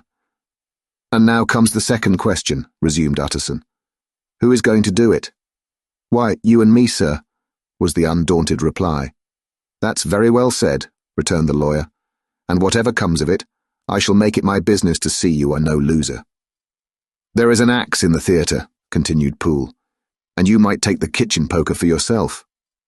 The lawyer took that rude but weighty instrument into his hand and balanced it. Do you know, Poole, he said, looking up, that you and I are about to place ourselves in a position of some peril? You may say so, sir, indeed, returned the butler. It is well, then, that we should be frank, said the other. We both think more than we have said. Let us make a clean breast. This masked figure that you saw, did you recognize it? Well, sir, it went so quick, and the creature was so doubled up that I could hardly swear to that, was the answer. But if you mean, was it Mr. Hyde? Why, yes, I think it was. You see, it was much of the same bigness, and it had the same quick, light way with it. And then who else could have got in by the laboratory door? You have not forgot, sir, that at the time of the murder he had still the key with him. But that's not all. I don't know, Mr. Utterson, if you ever met this Mr. Hyde. Yes, said the lawyer. I once spoke with him. Then you must know as well as the rest of us that there was something queer about that gentleman, something that gave a man a turn. I don't know rightly how to say it, sir, beyond this, that you felt in your marrow kind of cold and thin. I own I felt something of what you describe, said Mr. Utterson. Quite so, sir, returned Poole. Well, when that mask thing like a monkey jumped from among the chemicals and whipped into the cabinet, it went down my spine like ice. Oh, I know it's not evidence, Mr. Utterson. I'm book-learned enough for that. But a man has his feelings, and I give you my Bible word it was Mr. Hyde. Aye, aye, said the lawyer. My fears incline to the same point. Evil, I fear, founded. Evil was sure to come of that connection. I believe you. I believe poor Harry is killed, and I believe his murderer, for what purpose, God alone can tell, is still lurking in his victim's room. Well, let our name be vengeance. Call Bradshaw. The footman came at the summons, very white and nervous. Pull yourself together, Bradshaw, said the lawyer. This suspense, I know, is telling upon all of you, but it is now our intention to make an end of it. Poole, here and I are going to force our way into the cabinet. If all is well, my shoulders are broad enough to bear the blame. Meanwhile, lest anything should really be amiss, or any malefactor seek to escape by the back, you and the boy must go round the corner with a pair of good sticks and take your post at the laboratory door. We give you 10 minutes to get to your stations. As Bradshaw left, the lawyer looked at his watch. And now, Poole, let us get to ours, he said, and taking the poker under his arm, led the way into the yard. The scud had banked over the moon, and it was now quite dark. The wind, which only broke in puffs and draughts into that deep well of building, tossed the light of the candle to and fro about their steps, until they came into the shelter of the theatre, where they sat down silently to wait. London hummed solemnly all around, but nearer at hand the stillness was only broken by the sounds of a footfall moving to and fro along the cabinet floor. So it'll walk all day, sir, whispered Poole. Aye, and the better part of the night. Only when a new sample comes from the chemist there's a bit of a break. Ah, it's an ill conscience that's such an enemy to rest. Ah, sir, there's blood foully shed in every step of it. But hark again, a little closer. Put your heart in your ears, Mr. Utterson, and tell me, is that the doctor's foot? The steps fell lightly and oddly with a certain swing, for all they went so slowly. It was different indeed from the heavy, creaking tread of Henry Jekyll. Utterson sighed. Is there never anything else? He asked. Poole nodded. Once, he said. Once I heard it weeping. Weeping? How that? Said the lawyer, conscious of a sudden chill of horror. Weeping like a woman or a lost soul, said the butler. I came away with that upon my heart, that I could have wept too. But now the 10 minutes drew to an end. Poole disinterred the axe from under a stack of packing straw. The candle was set upon the nearest table to light them to the attack, and they drew near with bated breath to where that patient foot was still going up and down, in the quiet of the night. Jekyll, cried Utterson with a loud voice, I demand to see you. He paused a moment, but there came no reply. I give you fair warning. Our suspicions are aroused, and I must and shall see you, he resumed. If not by fair means, then by foul. If not of your consent, then by brute force. Utterson, said the voice, for God's sake have mercy. Ah, that's not Jekyll's voice, it's Hyde's, cried Utterson. Down with the door, Poole. Poole swung the axe over his shoulder. The blow shook the building, and the red baize door leaped against the lock and hinges. A dismal screech, as of mere animal terror, rang from the cabinet. Up went the axe again, and again the panels crashed and the frame bounded. 4 times the blow fell, but the wood was tough and the fittings were of excellent workmanship. And it was not until the 5th that the lock burst and the wreck of the door fell inwards on the carpet.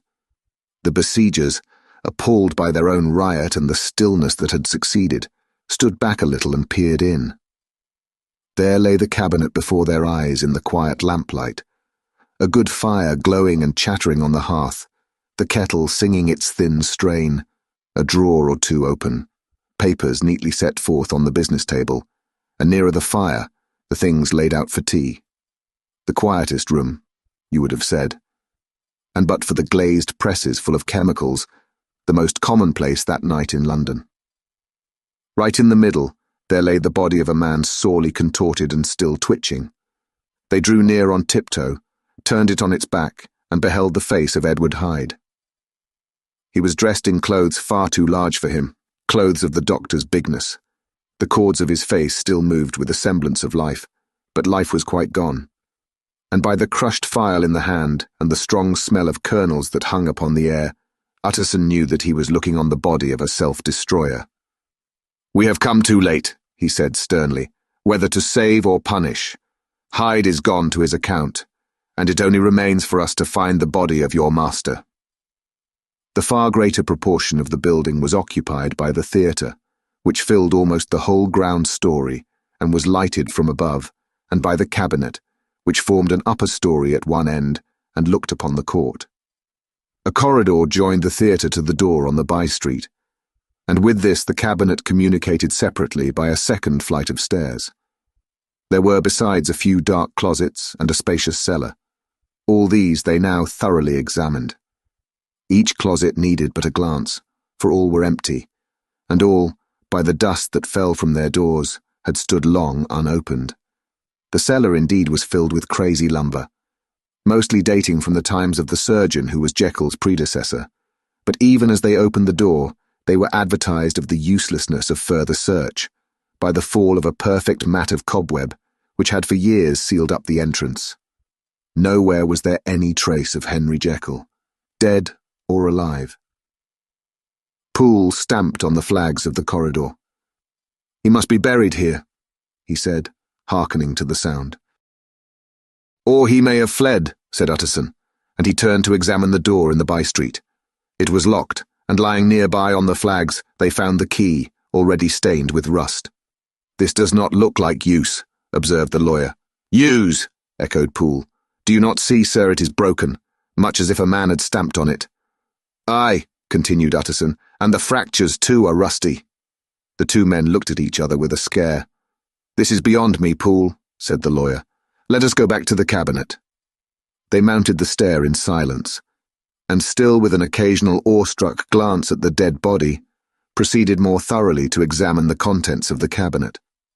At one table there were traces of chemical work, various measured heaps of some white salt being laid on glass saucers, as though for an experiment in which the unhappy man had been prevented. "That is the same drug that I was always bringing him," said Poole. And even as he spoke, the kettle with a startling noise boiled over. This brought them to the fireside, where the easy-chair was drawn cosily up, and the tea-things stood ready to the sitter's elbow, the very sugar in the cup. There were several books on a shelf. One lay beside the tea-things open, and Utterson was amazed to find it a copy of a pious work, for which Jekyll had several times expressed a great esteem, annotated in his own hand with startling blasphemies. Next, in the course of their review of the chamber, the searchers came to the cheval glass, into whose depths they looked with an involuntary horror. But it was so turned as to show them nothing but the rosy glow playing on the roof, the fire sparkling in 100 repetitions along the glazed front of the presses, and their own pale and fearful countenances stooping to look in. "This glass has seen some strange things, sir," whispered Poole. "And surely none stranger than itself," echoed the lawyer in the same tones. "For what did Jekyll—" He caught himself up at the word with a start, and then conquering the weakness. "What could Jekyll want with it?" he said. "You may say that," said Poole. Next they turned to the business table.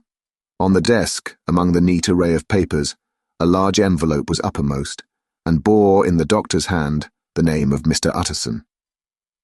The lawyer unsealed it, and several enclosures fell to the floor.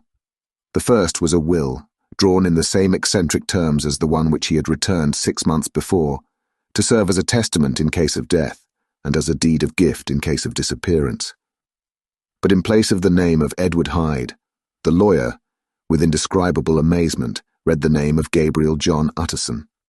He looked at Poole, and then back at the paper, and last of all at the dead malefactor stretched upon the carpet. "My head goes round," he said.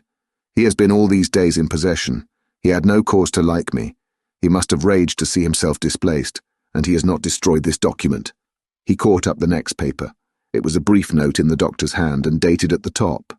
"Oh, Poole!" the lawyer cried. "He was alive and here this day. He cannot have been disposed of in so short a space. He must be still alive, he must have fled. And then why fled? And how? And in that case, can we venture to declare this suicide? Oh, we must be careful. I foresee that we may yet involve your master in some dire catastrophe." "Why don't you read it, sir?" asked Poole. "Because I fear," replied the lawyer solemnly. "God grant I have no cause for it." And with that he brought the paper to his eyes and read as follows. "My dear Utterson, when this shall fall into your hands, I shall have disappeared, under what circumstances I have not the penetration to foresee. But my instinct and all the circumstances of my nameless situation tell me that the end is sure and must be early. Go then, and first read the narrative which Lanyon warned me he was to place in your hands. And if you care to hear more, turn to the confession of your unworthy and unhappy friend, Henry Jekyll." "There was a third enclosure?" asked Utterson. "Here, sir," said Poole, and gave into his hands a considerable packet sealed in several places. The lawyer put it in his pocket. "I would say nothing of this paper. If your master has fled or is dead, we may at least save his credit. It's now 10. I must go home and read these documents in quiet, but I shall be back before midnight when we shall send for the police." They went out, locking the door of the theatre behind them, and Utterson, once more leaving the servants gathered about the fire in the hall, trudged back to his office to read the 2 narratives in which this mystery was now to be explained. Dr. Lanyon's narrative. On the 9th of January, now 4 days ago, I received by the evening delivery a registered envelope, addressed in the hand of my colleague and old school companion, Henry Jekyll. I was a good deal surprised by this, for we were by no means in the habit of correspondence. I had seen the man, dined with him indeed the night before, and I could imagine nothing in our intercourse that should justify formality of registration. The contents increased my wonder, for this is how the letter ran. The 10th of December, 18, unknown. Dear Lanyon, you are one of my oldest friends, and although we may have differed at times on scientific questions, I cannot remember, at least on my side, any break in our affection. There was never a day when if you had said to me, "Jekyll, my life, my honour, my reason depend upon you," I would not have sacrificed my left hand to help you. Lanyon, my life, my honour, my reason are all at your mercy. If you fail me tonight, I am lost. You might suppose after this preface that I am going to ask you for something dishonourable to grant. Judge for yourself. I want you to postpone all other engagements for tonight. Aye, even if you were summoned to the bedside of an emperor, to take a cab, unless your carriage should be actually at the door, and with this letter in your hand for consultation, to drive straight to my house. Poole, my butler, has his orders. You will find him waiting your arrival with a locksmith. The door of my cabinet is then to be forced, and you are to go in alone, to open the glazed press, letter E, on the left hand, breaking the lock if it be shut, and to draw out, with all its contents as they stand, the 4th drawer from the top, or, which is the same thing, the 3rd from the bottom. In my extreme distress of mind, I have a morbid fear of misdirecting you, but even if I am in error, you may know the right drawer by its contents, some powders, a file, and a paper book. This drawer I beg of you to carry back with you to Cavendish Square exactly as it stands. That is the first part of the service. Now for the second. You should be back, if you set out at once on the receipt of this, long before midnight. But I will leave you that amount of margin, not only in the fear of one of those obstacles that can neither be prevented nor foreseen, but because an hour when your servants are in bed is to be preferred for what will then remain to do. At midnight, then, I have to ask you to be alone in your consulting room, to admit with your own hand into the house a man who will present himself in my name, and to place in his hands the drawer that you will have brought with you from my cabinet. Then you will have played your part and earned my gratitude completely. 5 minutes afterwards, if you insist upon an explanation, you will have understood that these arrangements are of capital importance, and that by the neglect of one of them, fantastic as they must appear, you might have charged your conscience with my death or the shipwreck of my reason. Confident as I am that you will not trifle with this appeal, my heart sinks and my hand trembles at the bare thought of such a possibility. Think of me at this hour, in a strange place, labouring under a blackness of distress that no fancy can exaggerate, and yet well aware that, if you will but punctually serve me, my troubles will roll away like a story that is told. Serve me, my dear Lanyon, and save your friend, HJPS. I had already sealed this up when a fresh terror struck upon my soul. It is possible that the post office may fail me, and this letter not come into your hands until tomorrow morning. In that case, dear Lanyon, do my errand when it shall be most convenient for you in the course of the day, and once more expect my messenger at midnight. It may then already be too late, and if that night passes without event, you will know that you have seen the last of Henry Jekyll. Upon the reading of this letter, I made sure my colleague was insane, but till that was proved beyond the possibility of doubt, I felt bound to do as he requested. The less I understood of this farrago, the less I was in a position to judge of its importance, and an appeal so worded could not be set aside without a grave responsibility. I rose accordingly from table, got into a hansom, and drove straight to Jekyll's house. The butler was awaiting my arrival. He had received by the same post as mine a registered letter of instruction, and had sent at once for a locksmith and a carpenter. The tradesmen came while we were yet speaking, and we moved in a body to old Dr. Denman's surgical theatre, from which, as you are doubtless aware, Jekyll's private cabinet is most conveniently entered. The door was very strong, the lock excellent. The carpenter avowed he would have great trouble and have to do much damage if force were to be used, and the locksmith was near despair. But this last was a handy fellow, and after 2 hours' work, the door stood open. The press marked E was unlocked, and I took out the drawer, had it filled up with straw and tied in a sheet, and returned with it to Cavendish Square. Here I proceeded to examine its contents. The powders were neatly enough made up, but not with the nicety of the dispensing chemist, so that it was plain they were of Jekyll's private manufacture. And when I opened one of the wrappers, I found what seemed to me a simple crystalline salt of a white colour. The phial, to which I next turned my attention, might have been about half full of a blood-red liquor, which was highly pungent to the sense of smell, and seemed to me to contain phosphorus and some volatile ether. At the other ingredients, I could make no guess. The book was an ordinary version book, and contained little but a series of dates. These covered a period of many years, but I observed that the entries ceased nearly a year ago, and quite abruptly. Here and there, a brief remark was appended to a date, usually no more than a single word, double occurring perhaps 6 times in a total of several hundred entries, and once very early in the list and followed by several marks of exclamation, "Total failure." All this, though it whetted my curiosity, told me little that was definite. Here were a phial of some salt, and the record of a series of experiments that had led, like too many of Jekyll's investigations, to no end of practical usefulness. How could the presence of these articles in my house affect either the honour, the sanity, or the life of my flighty colleague? If his messenger could go to one place, why could he not go to another? And even granting some impediment, why was this gentleman to be received by me in secret?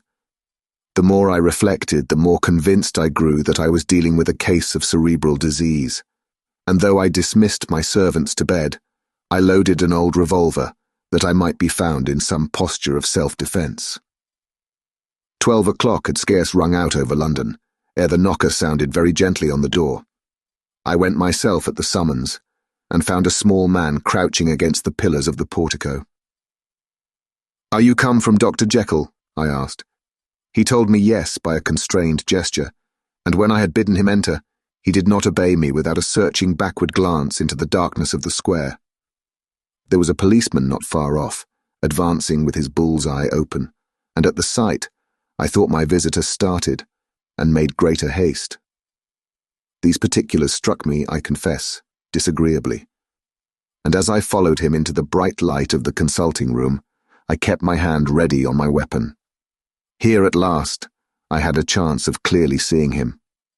I had never set eyes on him before, so much was certain. He was small, as I have said. I was struck, besides, with the shocking expression of his face, with his remarkable combination of great muscular activity and great apparent debility of constitution, and last but not least, with the odd subjective disturbance caused by his neighbourhood. This bore some resemblance to incipient rigour, and was accompanied by a marked sinking of the pulse. At the time, I set it down to some idiosyncratic personal distaste and merely wondered at the acuteness of the symptoms. But I have since had reason to believe the cause to lie much deeper in the nature of man, and to turn on some nobler hinge than the principle of hatred. This person, who had thus, from the first moment of his entrance, struck in me what I can only describe as a disgustful curiosity, was dressed in a fashion that would have made an ordinary person laughable. His clothes, that is to say, although they were of rich and sober fabric, were enormously too large for him in every measurement. The trousers hanging on his legs and rolled up to keep them from the ground, the waist of the coat below his haunches, and the collar sprawling wide upon his shoulders. Strange to relate, this ludicrous accoutrement was far from moving me to laughter. Rather, as there was something abnormal and misbegotten in the very essence of the creature that now faced me, something seizing, surprising, and revolting, this fresh disparity seemed but to fit in with and to reinforce it, so that to my interest in the man's nature and character, there was added a curiosity as to his origin, his life, his fortune, and status in the world. These observations, though they have taken so great a space to be set down in, were yet the work of a few seconds.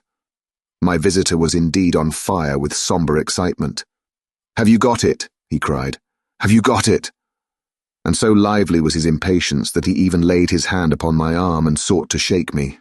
I put him back, conscious at his touch of a certain icy pang along my blood. "Come, sir," said I. "You forget that I have not yet the pleasure of your acquaintance. Be seated, if you please."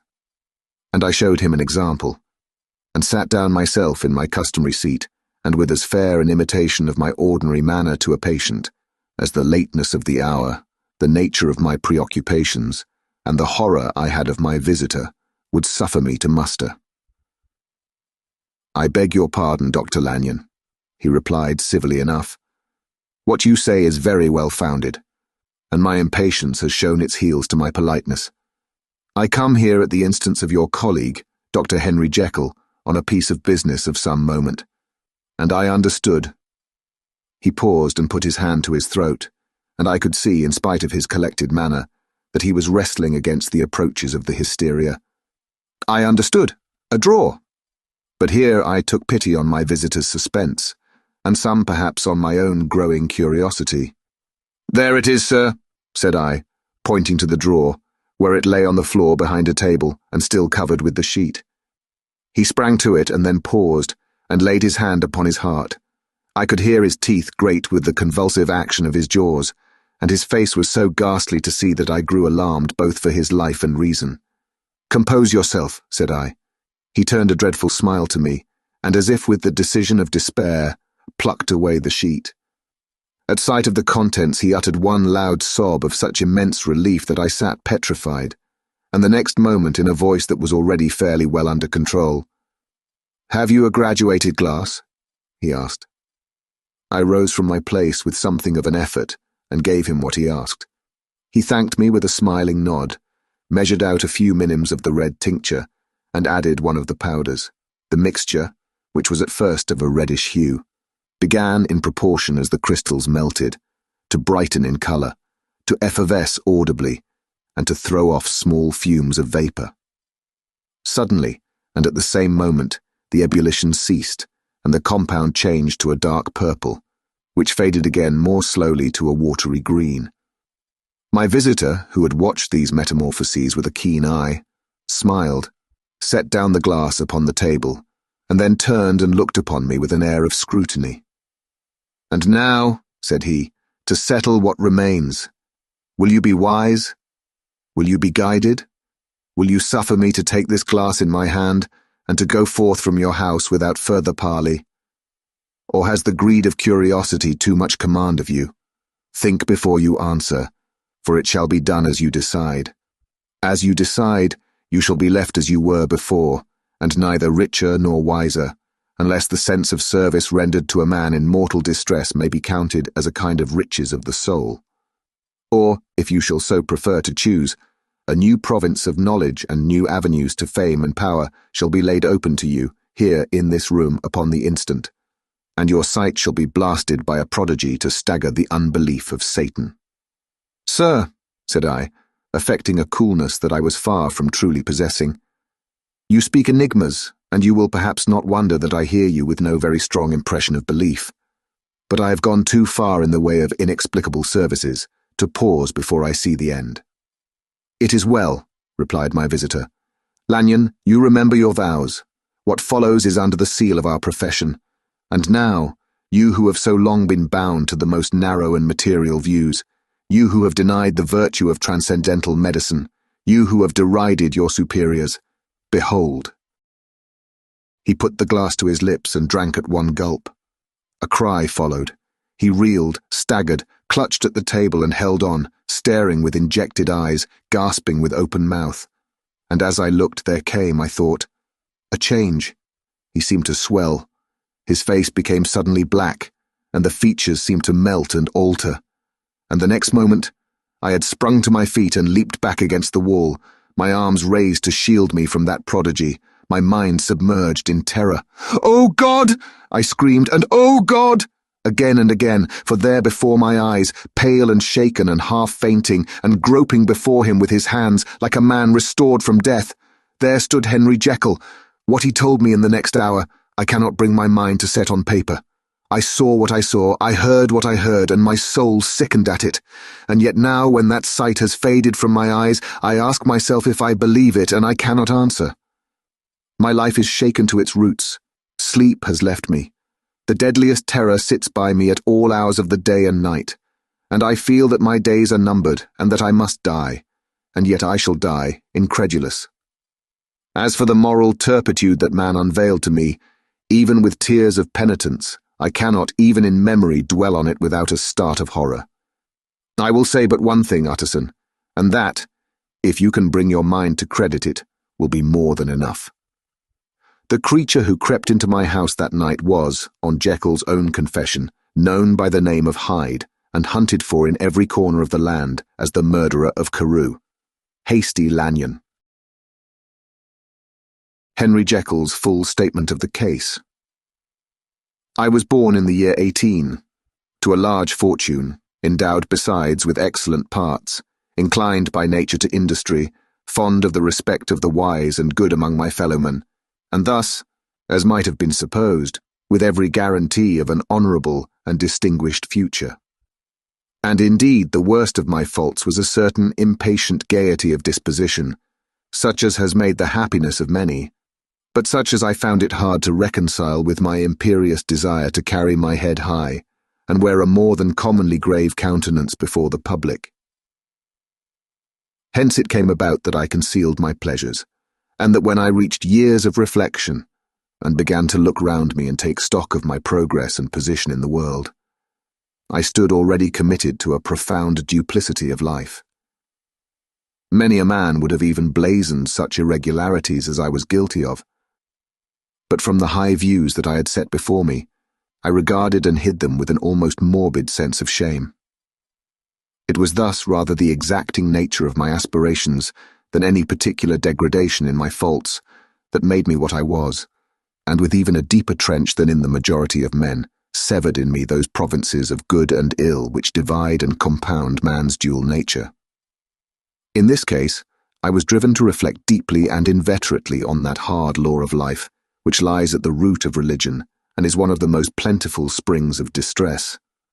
Though so profound a double dealer, I was in no sense a hypocrite. Both sides of me were in dead earnest. I was no more myself when I laid aside restraint and plunged in shame than when I laboured in the eye of day at the furtherance of knowledge or the relief of sorrow and suffering. And it chanced that the direction of my scientific studies, which led wholly towards the mystic and the transcendental, reacted and shed a strong light on this consciousness of the perennial war among my members. With every day, and from both sides of my intelligence, the moral and the intellectual, I thus drew steadily nearer to that truth, by whose partial discovery I have been doomed to such a dreadful shipwreck, that man is not truly one, but truly two. I say two, because the state of my own knowledge does not pass beyond that point. Others will follow, others will outstrip me on the same lines, and I hazard the guess that man will be ultimately known for a mere polity of multifarious, incongruous, and independent denizens. I, for my part, from the nature of my life, advanced infallibly in one direction, and in one direction only. It was on the moral side, and in my own person, that I learned to recognize the thorough and primitive duality of man. I saw that, of the two natures that contended in the field of my consciousness, even if I could rightly be said to be either, it was only because I was radically both. And from an early date, even before the course of my scientific discoveries had begun to suggest the most naked possibility of such a miracle, I had learned to dwell with pleasure, as a beloved daydream, on the thought of the separation of these elements. If each, I told myself, could be housed in separate identities, life would be relieved of all that was unbearable. The unjust might go his way, delivered from the aspirations and remorse of his more upright twin, and the just could walk steadfastly and securely on his upward path, doing the good things in which he found his pleasure, and no longer exposed to disgrace and penitence by the hands of this extraneous evil. It was the curse of mankind that these incongruous faggots were thus bound together, that in the agonized womb of consciousness these polar twins should be continuously struggling. How, then, were they dissociated? I was so far in my reflections when, as I have said, a sidelight began to shine upon the subject from the laboratory table. I began to perceive more deeply than it has ever yet been stated the trembling immateriality, the mist-like transience of this seemingly so solid body in which we walk attired. Certain agents I found to have the power to shake and pluck back that fleshly vestment, even as a wind might toss the curtains of a pavilion. For two good reasons, I will not enter deeply into this scientific branch of my confession. First, because I have been made to learn that the doom and burthen of our life is bound forever on man's shoulders, and when the attempt is made to cast it off, it but returns upon us with more unfamiliar and more awful pressure. Second, because, as my narrative will make, alas, too evident, my discoveries were incomplete. Enough, then, that I not only recognized my natural body from the mere aura and effulgence of certain of the powers that made up my spirit, but managed to compound a drug by which these powers should be dethroned from their supremacy, and a second form and countenance substituted none the less natural to me, because they were the expression, and bore the stamp of lower elements in my soul. I hesitated long before I put this theory to the test of practice. I knew well that I risked death, for any drug that so potently controlled and shook the very fortress of identity might, by the least scruple of an overdose, or at the least inopportunity in the moment of exhibition, utterly blot out that immaterial tabernacle which I looked to it to change. But the temptation of a discovery so singular and profound at last overcame the suggestions of alarm. I had long since prepared my tincture.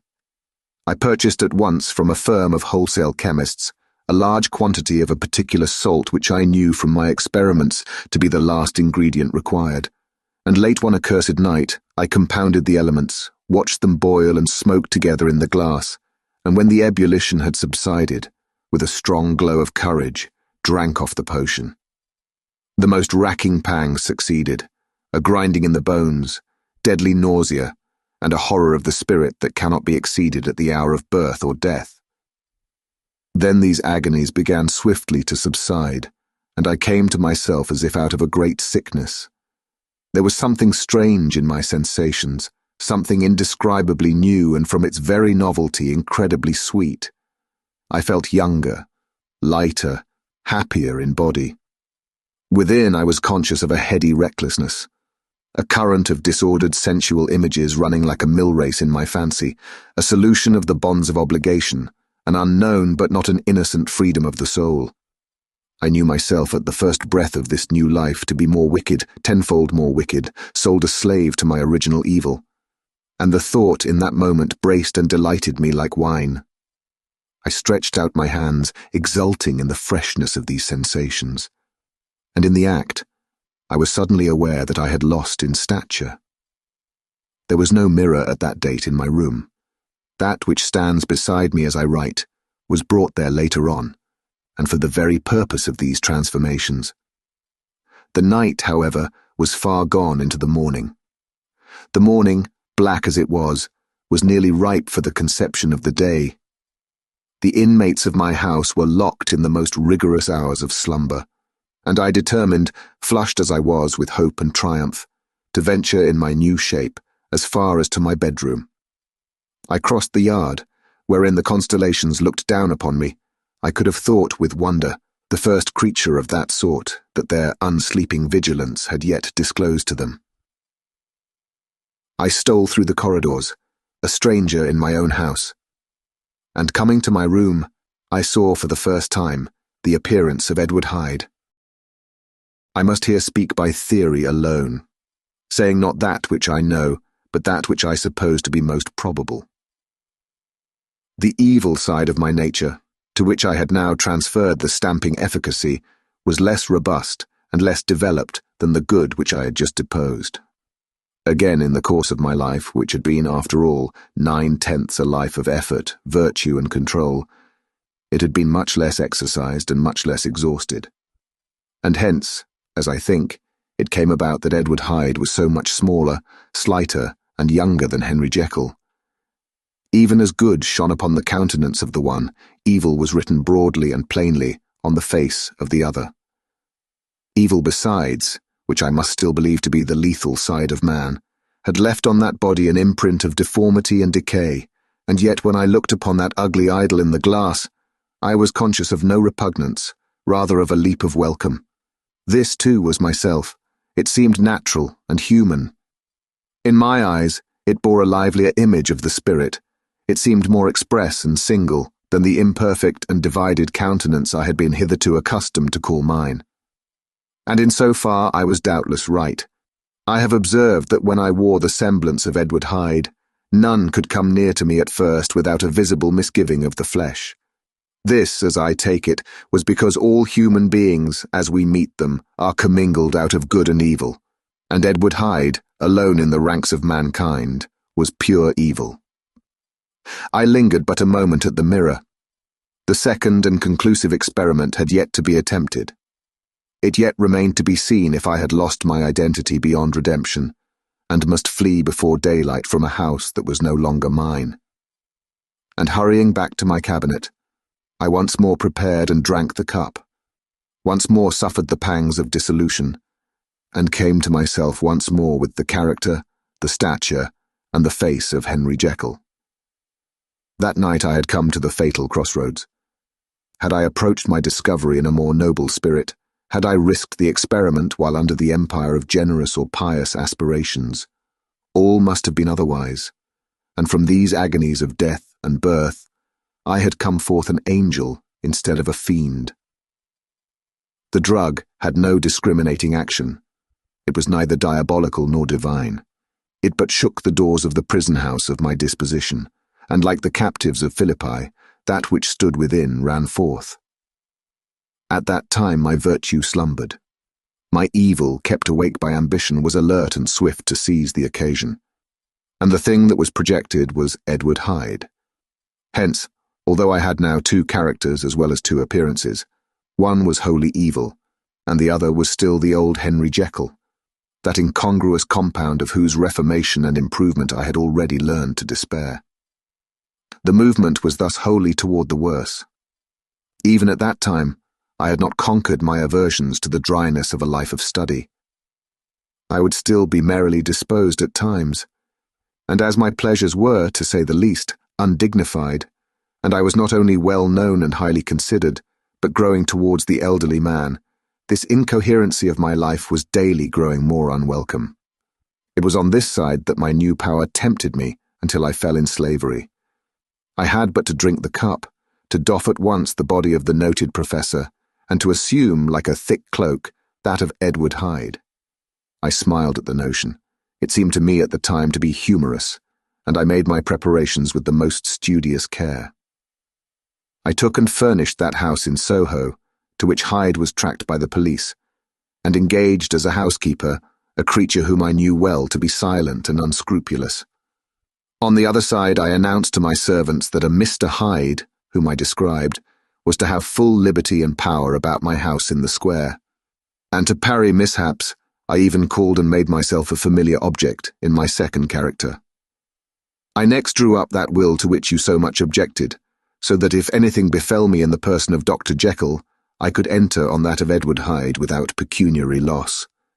And thus fortified, as I supposed, on every side, I began to profit by the strange immunities of my position. Men have before hired bravos to transact their crimes, while their own person and reputation sat under shelter. I was the first that ever did so for his pleasures. I was the first that could plod in the public eye with a load of genial respectability, and in a moment, like a schoolboy, strip off these lendings and spring headlong into the sea of liberty. But for me, in my impenetrable mantle, the safety was complete. Think of it. I did not even exist. Let me but escape into my laboratory door, give me but a second or two to mix and swallow the draught that I had always standing ready, and whatever he had done, Edward Hyde would pass away like the stain of breath upon a mirror, and there in his stead, quietly at home, trimming the midnight lamp in his study, a man who could afford to laugh at suspicion, would be Henry Jekyll. The pleasures which I made haste to seek in my disguise were, as I have said, undignified. I would scarce use a harder term. But in the hands of Edward Hyde, they soon began to turn toward the monstrous. When I would come back from these excursions, I was often plunged into a kind of wonder at my vicarious depravity. This familiar, that I called out of my own soul, and sent forth alone to do his good pleasure, was a being inherently malign and villainous, his every act and thought centered on self, drinking pleasure with bestial avidity from any degree of torture to another, relentless like a man of stone. Henry Jekyll stood at times aghast before the acts of Edward Hyde, but the situation was apart from ordinary laws, and insidiously relaxed the grasp of conscience. It was Hyde, after all, and Hyde alone, that was guilty. Jekyll was no worse. He woke again to his good qualities seemingly unimpaired. He would even make haste, where it was possible, to undo the evil done by Hyde. And thus his conscience slumbered. Into the details of the infamy at which I thus connived, for even now I can scarce grant that I committed it, I have no design of entering. I mean but to point out the warnings and the successive steps with which my chastisement approached. I met with one accident which, as it brought on no consequence, I shall no more than mention. An act of cruelty to a child aroused against me the anger of a passer-by, whom I recognized the other day in the person of your kinsman. The doctor and the child's family joined him. There were moments when I feared for my life, and at last, in order to pacify their too just resentment, Edward Hyde had to bring them to the door and pay them in a cheque drawn in the name of Henry Jekyll. But this danger was easily eliminated from the future by opening an account at another bank in the name of Edward Hyde himself, and when, by sloping my own hand backward, I had supplied my double with a signature, I thought I sat beyond the reach of fate. Some 2 months before the murder of Sir Danvers, I'd been out for one of my adventures, had returned at a late hour, and woke the next day in bed with somewhat odd sensations. It was in vain I looked about me. In vain I saw the decent furniture and tall proportions of my room in the square. In vain that I recognized the pattern of the bed curtains and the design of the mahogany frame. Something still kept insisting that I was not where I was, that I had not wakened where I seemed to be, but in the little room in Soho where I was accustomed to sleep in the body of Edward Hyde. I smiled to myself, and in my psychological way began lazily to inquire into the elements of this illusion, occasionally, even as I did so, dropping back into a comfortable morning doze. I was still so engaged when, in one of my more wakeful moments, my eyes fell upon my hand. Now the hand of Henry Jekyll, as you have often remarked, was professional in shape and size. It was large, firm, white and comely. But the hand which I now saw, clearly enough, in the yellow light of a mid-London morning, lying half shut on the bedclothes, was lean, corded, knuckly, of a dusky pallor, and thickly shaded with a swart growth of hair. It was the hand of Edward Hyde. I must have stared upon it for near half a minute, sunk as I was in the mere stupidity of wonder, before terror woke up in my breast as sudden and startling as the crash of cymbals, and bounding from my bed, I rushed to the mirror. At the sight that met my eyes, my blood was changed into something exquisitely thin and icy. Yes, I had gone to bed Henry Jekyll, I had awakened Edward Hyde. How was this to be explained, I asked myself, and then with another bound of terror, how was it to be remedied? It was well on in the morning, the servants were up, all my drugs were in the cabinet, a long journey down 2 pairs of stairs, through the back passage, across the open court, and through the anatomical theatre, from where I was then standing horror-struck. It might indeed be possible to cover my face, but of what use was that, when I was unable to conceal the alteration in my stature? And then, with an overpowering sweetness of relief, it came back upon my mind that the servants were already used to the coming and going of my second self. I had soon dressed, as well as I was able, in clothes of my own size. Had soon passed through the house, where Bradshaw stared and drew back at seeing Mr. Hyde at such an hour, and in such a strange array. And 10 minutes later, Dr. Jekyll had returned to his own shape, and was sitting down with a darkened brow to make a feint of breakfasting. Small indeed was my appetite. This inexplicable incident, this reversal of my previous experience, seemed, like the Babylonian finger on the wall, to be spelling out the letters of my judgment, and I began to reflect more seriously than ever before on the issues and possibilities of my double existence. That part of me which I had the power of projecting had lately been much exercised and nourished. It had seemed to me of late as though the body of Edward Hyde had grown in stature, as though, when I wore that form, I were conscious of a more generous tide of blood, and I began to spy a danger that, if this were much prolonged, the balance of my nature might be permanently overthrown, the power of voluntary change be forfeited, and the character of Edward Hyde become irrevocably mine. The power of the drug had not been always equally displayed. Once, very early in my career, it had totally failed me. Since then I had been obliged on more than one occasion to double, and once, with infinite risk of death, to treble the amount. And these rare uncertainties had cast hitherto the sole shadow on my contentment. Now, however, and in the light of that morning's accident, I was led to remark that whereas in the beginning the difficulty had been to throw off the body of Jekyll, it had of late gradually but decidedly transferred itself to the other side. All things therefore seemed to point to this, that I was slowly losing hold of my original and better self, and becoming slowly incorporated with my second and worse. Between these two, I now felt I had to choose. My two natures had a memory in common, but all other faculties were most unequally shared between them. Jekyll, who was composite, now with the most sensitive apprehensions, now with a greedy gusto, projected and shared in the pleasures and adventures of Hyde. But Hyde was indifferent to Jekyll, or but remembered him as the mountain bandit remembers the cavern in which he conceals himself from pursuit. Jekyll had more than a father's interest, Hyde had more than a son's indifference. To cast in my lot with Jekyll was to die to those appetites which I had long secretly indulged and had of late begun to pamper. To cast it in with Hyde was to die to 1,000 interests and aspirations, and to become, at a blow and forever, despised and friendless. The bargain might appear unequal, but there was still another consideration in the scales, for while Jekyll would suffer smartingly in the fires of abstinence, Hyde would be not even conscious of all that he had lost. Strange as my circumstances were, The terms of this debate are as old and commonplace as man. Much the same inducements and alarms cast the die for any tempted and trembling sinner, and it fell out with me, as it falls with so vast a majority of my fellows, that I chose the better part, and was found wanting in the strength to keep to it. Yes, I preferred the elderly and discontented doctor, surrounded by friends and cherishing honest hopes, and bade a resolute farewell to the liberty, the comparative youth, the light step, leaping impulses and secret pleasures that I had enjoyed in the disguise of Hyde.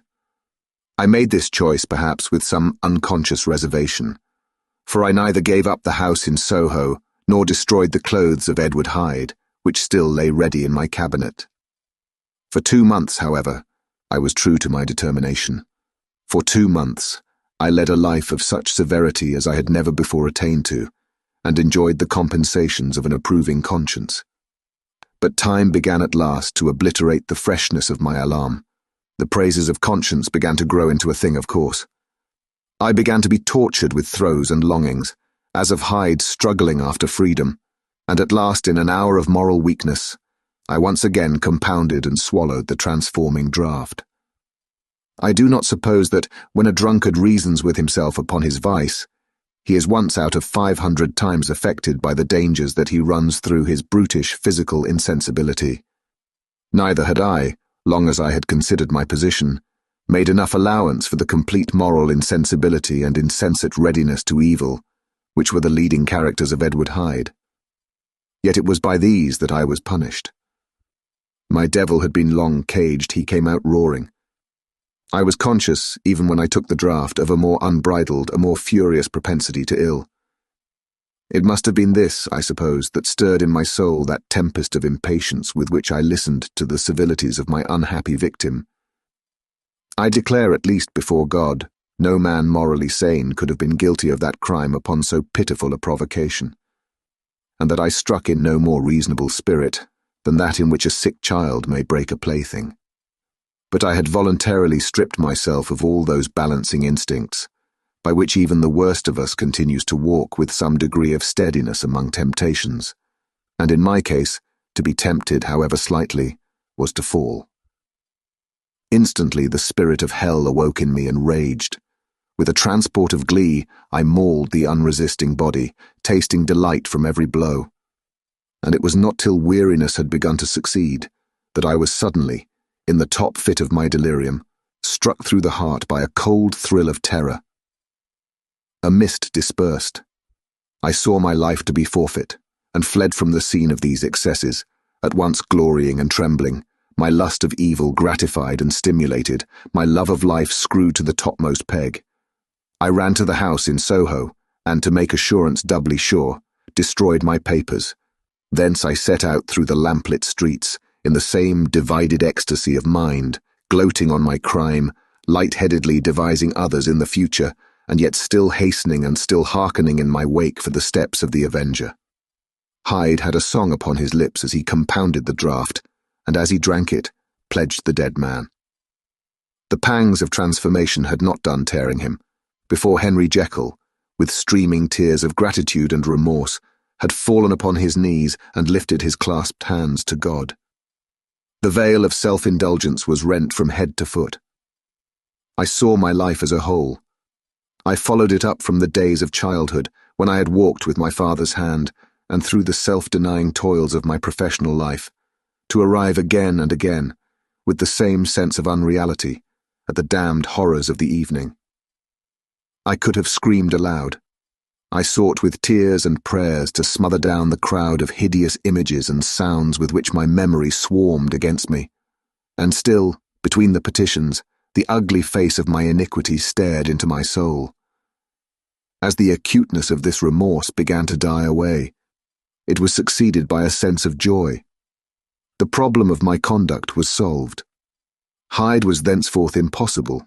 Whether I would or not, I was now confined to the better part of my existence, and oh, how I rejoiced to think of it. With what willing humility I embraced anew the restrictions of natural life.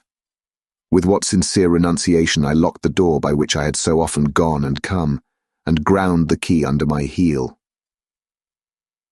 The next day came the news that the murder had not been overlooked, that the guilt of Hyde was patent to the world, and that the victim was a man high in public estimation.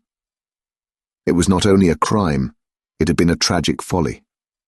I think I was glad to know it.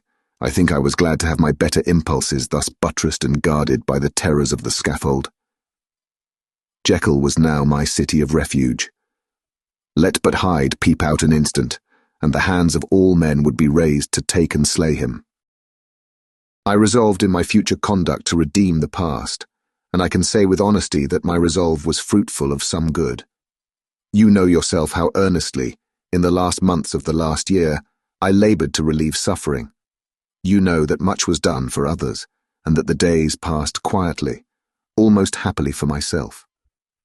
Nor can I truly say that I wearied of this beneficent and innocent life. I think instead that I daily enjoyed it more completely, but I was still cursed with my duality of purpose, and as the first edge of my penitence wore off, the lower side of me, so long indulged, so recently chained down, began to growl for license. Not that I dreamed of resuscitating Hyde. The bare idea of that would startle me to frenzy. No, it was in my own person that I was once more tempted to trifle with my conscience, and it was as an ordinary secret sinner that I at last fell before the assaults of temptation. There comes an end to all things. The most capacious measure is filled at last, and this brief condescension to my evil finally destroyed the balance of my soul. And yet I was not alarmed. The fall seemed natural, like a return to the old days before I had made my discovery. It was a fine, clear January day, wet underfoot where the frost had melted, but cloudless overhead, and the Regent's Park was full of winter chirrupings and sweet with spring odours. I sat in the sun on a bench, the animal within me licking the chops of memory, the spiritual side a little drowsed, promising subsequent penitence, but not yet moved to begin. After all, I reflected, I was like my neighbours. And then I smiled, comparing myself with other men, comparing my active goodwill with the lazy cruelty of their neglect. And at the very moment of that vainglorious thought, a qualm came over me, a horrid nausea, and the most deadly shuddering. These passed away and left me faint. And then, as in its turn faintness subsided, I began to be aware of a change in the temper of my thoughts, a greater boldness, a contempt of danger, a solution of the bonds of obligation. I looked down. My clothes hung formlessly on my shrunken limbs. The hand that lay on my knee was corded and hairy.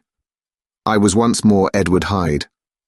A moment before I had been safe of all men's respect, wealthy, beloved, the cloth laying for me in the dining room at home, and now I was the common quarry of mankind, hunted, houseless, a known murderer, thrall to the gallows. My reason wavered, but it did not fail me utterly. I have more than once observed that in my second character, my faculties seemed sharpened to a point, and my spirits more tensely elastic. Thus it came about that, where Jekyll perhaps might have succumbed, Hyde rose to the importance of the moment. My drugs were in one of the presses of my cabinet. How was I to reach them? That was the problem that, crushing my temples in my hands, I set myself to solve. The laboratory door I had closed. If I sought to enter by the house, my own servants would consign me to the gallows. I saw I must employ another hand, and thought of Lanyon. How was he to be reached? How persuaded? Supposing that I escaped capture in the streets, how was I to make my way into his presence? And how should I, an unknown and displeasing visitor, prevail on the famous physician to rifle the study of his colleague, Dr. Jekyll? Then I remembered that of my original character, one part remained to me. I could write my own hand, and once I had conceived that kindling spark, the way that I must follow became lighted up from end to end. Thereupon, I arranged my clothes as best I could, and summoning a passing hansom, drove to an hotel in Portland Street, the name of which I chanced to remember. At my appearance, which was indeed comical enough, however tragic a fate these garments covered, the driver could not conceal his mirth. I gnashed my teeth upon him with a gust of devilish fury, and the smile withered from his face happily for him, yet more happily for myself, for in another instant I had certainly dragged him from his perch. At the inn as I entered, I looked about me with so black a countenance as made the attendants tremble. Not a look did they exchange in my presence, but obsequiously took my orders, led me to a private room, and brought me wherewithal to write. Hyde, in danger of his life, was a creature new to me, shaken with inordinate anger, strung to the pitch of murder, lusting to inflict pain.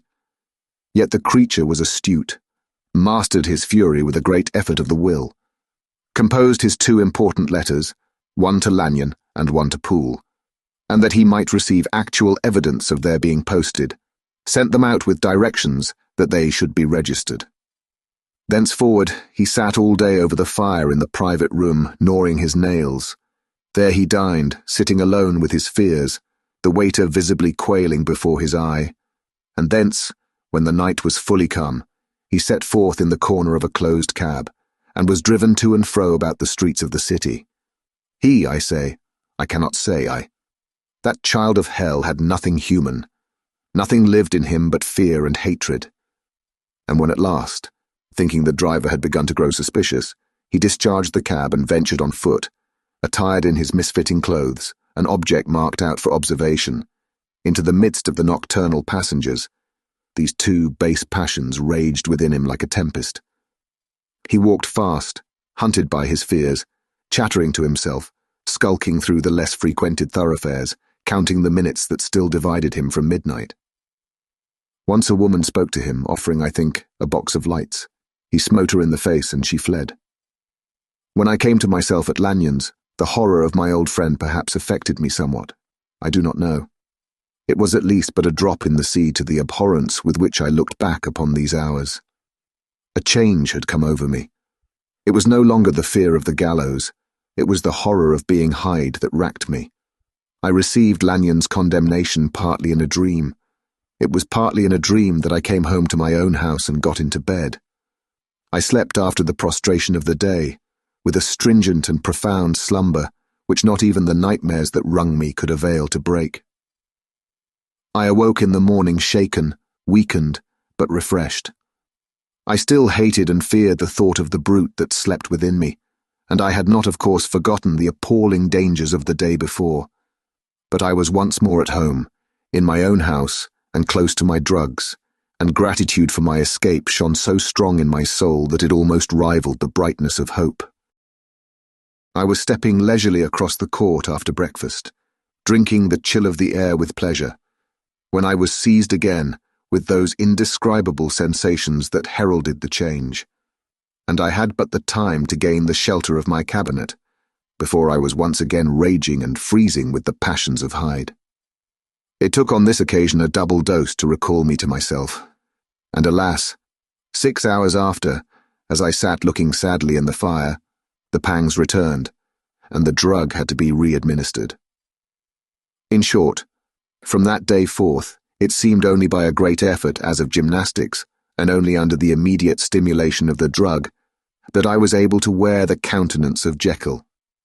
At all hours of the day and night, I would be taken with the premonitory shudder. Above all, if I slept or even dozed for a moment in my chair, it was always as Hyde that I awakened. Under the strain of this continually impending doom, and by the sleeplessness to which I now condemned myself, even beyond what I had thought possible to man, I became in my own person a creature eaten up and emptied by fever, languidly weak both in body and mind, and solely occupied by one thought, the horror of my other self. But when I slept, or when the virtue of the medicine wore off, I would leap almost without transition, for the pangs of transformation grew daily less marked, into the possession of a fancy brimming with images of terror, a soul boiling with causeless hatreds, and a body that seemed not strong enough to contain the raging energies of life. The powers of Hyde seemed to have grown with the sickliness of Jekyll, and certainly the hate that now divided them was equal on each side. With Jekyll, it was a thing of vital instinct. He had now seen the full deformity of that creature that shared with him some of the phenomena of consciousness, and was co-heir with him to death. And beyond these links of community, which in themselves made the most poignant part of his distress. He thought of Hyde, for all his energy of life, as of something not only hellish, but inorganic.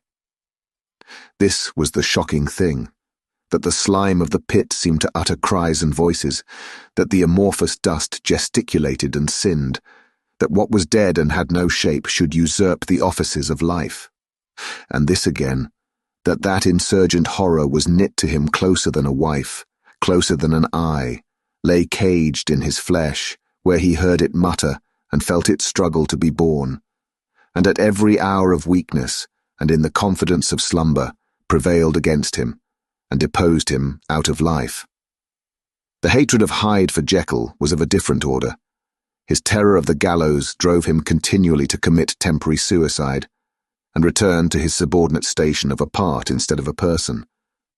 But he loathed the necessity, he loathed the despondency into which Jekyll was now fallen, and he resented the dislike with which he was himself regarded.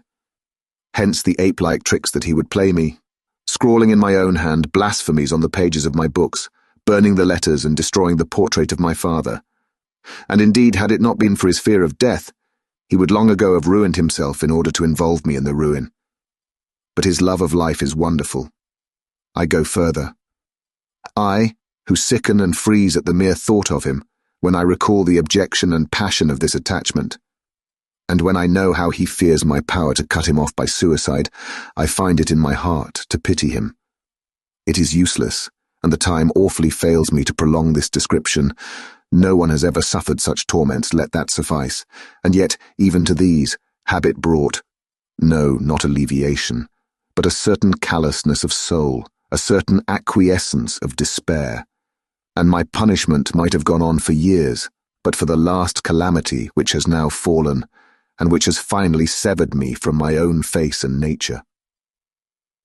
My provision of the salt, which had never been renewed since the date of the first experiment, began to run low. I sent out for a fresh supply and mixed the draught. The ebullition followed, and the first change of colour, not the second. I drank it, and it was without efficiency. You will learn from Poole how I have had London ransacked. It was in vain, and I am now persuaded that my first supply was impure, and that it was that unknown impurity which lent efficacy to the draught. About a week has passed, and I am now finishing this statement under the influence of the last of the old powders. This, then, is the last time, short of a miracle, that Henry Jekyll can think his own thoughts, or see his own face, now how sadly altered, in the glass. Nor must I delay too long to bring my writing to an end, for if my narrative has hitherto escaped destruction, it has been by a combination of great prudence and great good luck. Should the throes of change take me in the act of writing it, Hyde will tear it in pieces. But if some time shall have elapsed after I have laid it by, his wonderful selfishness and circumscription to the moment will probably save it once again from the action of his ape-like spite. And indeed the doom that is closing on us both has already changed and crushed him. Half an hour from now, when I shall again and forever re-endue that hated personality, I know how I shall sit shuddering and weeping in my chair, or continue with the most strained and fear-struck ecstasy of listening to pace up and down this room, my last earthly refuge, and give ear to every sound of menace. Will Hyde die upon the scaffold, or will he find courage to release himself at the last moment? God knows I'm careless. This is my true hour of death, and what is to follow concerns another than myself. Here then, as I lay down the pen and proceed to seal up my confession, I bring the life of that unhappy Henry Jekyll to an end. Thank you for listening. If you like our recordings, consider liking this video and subscribing to our channel so you don't miss any more audiobooks.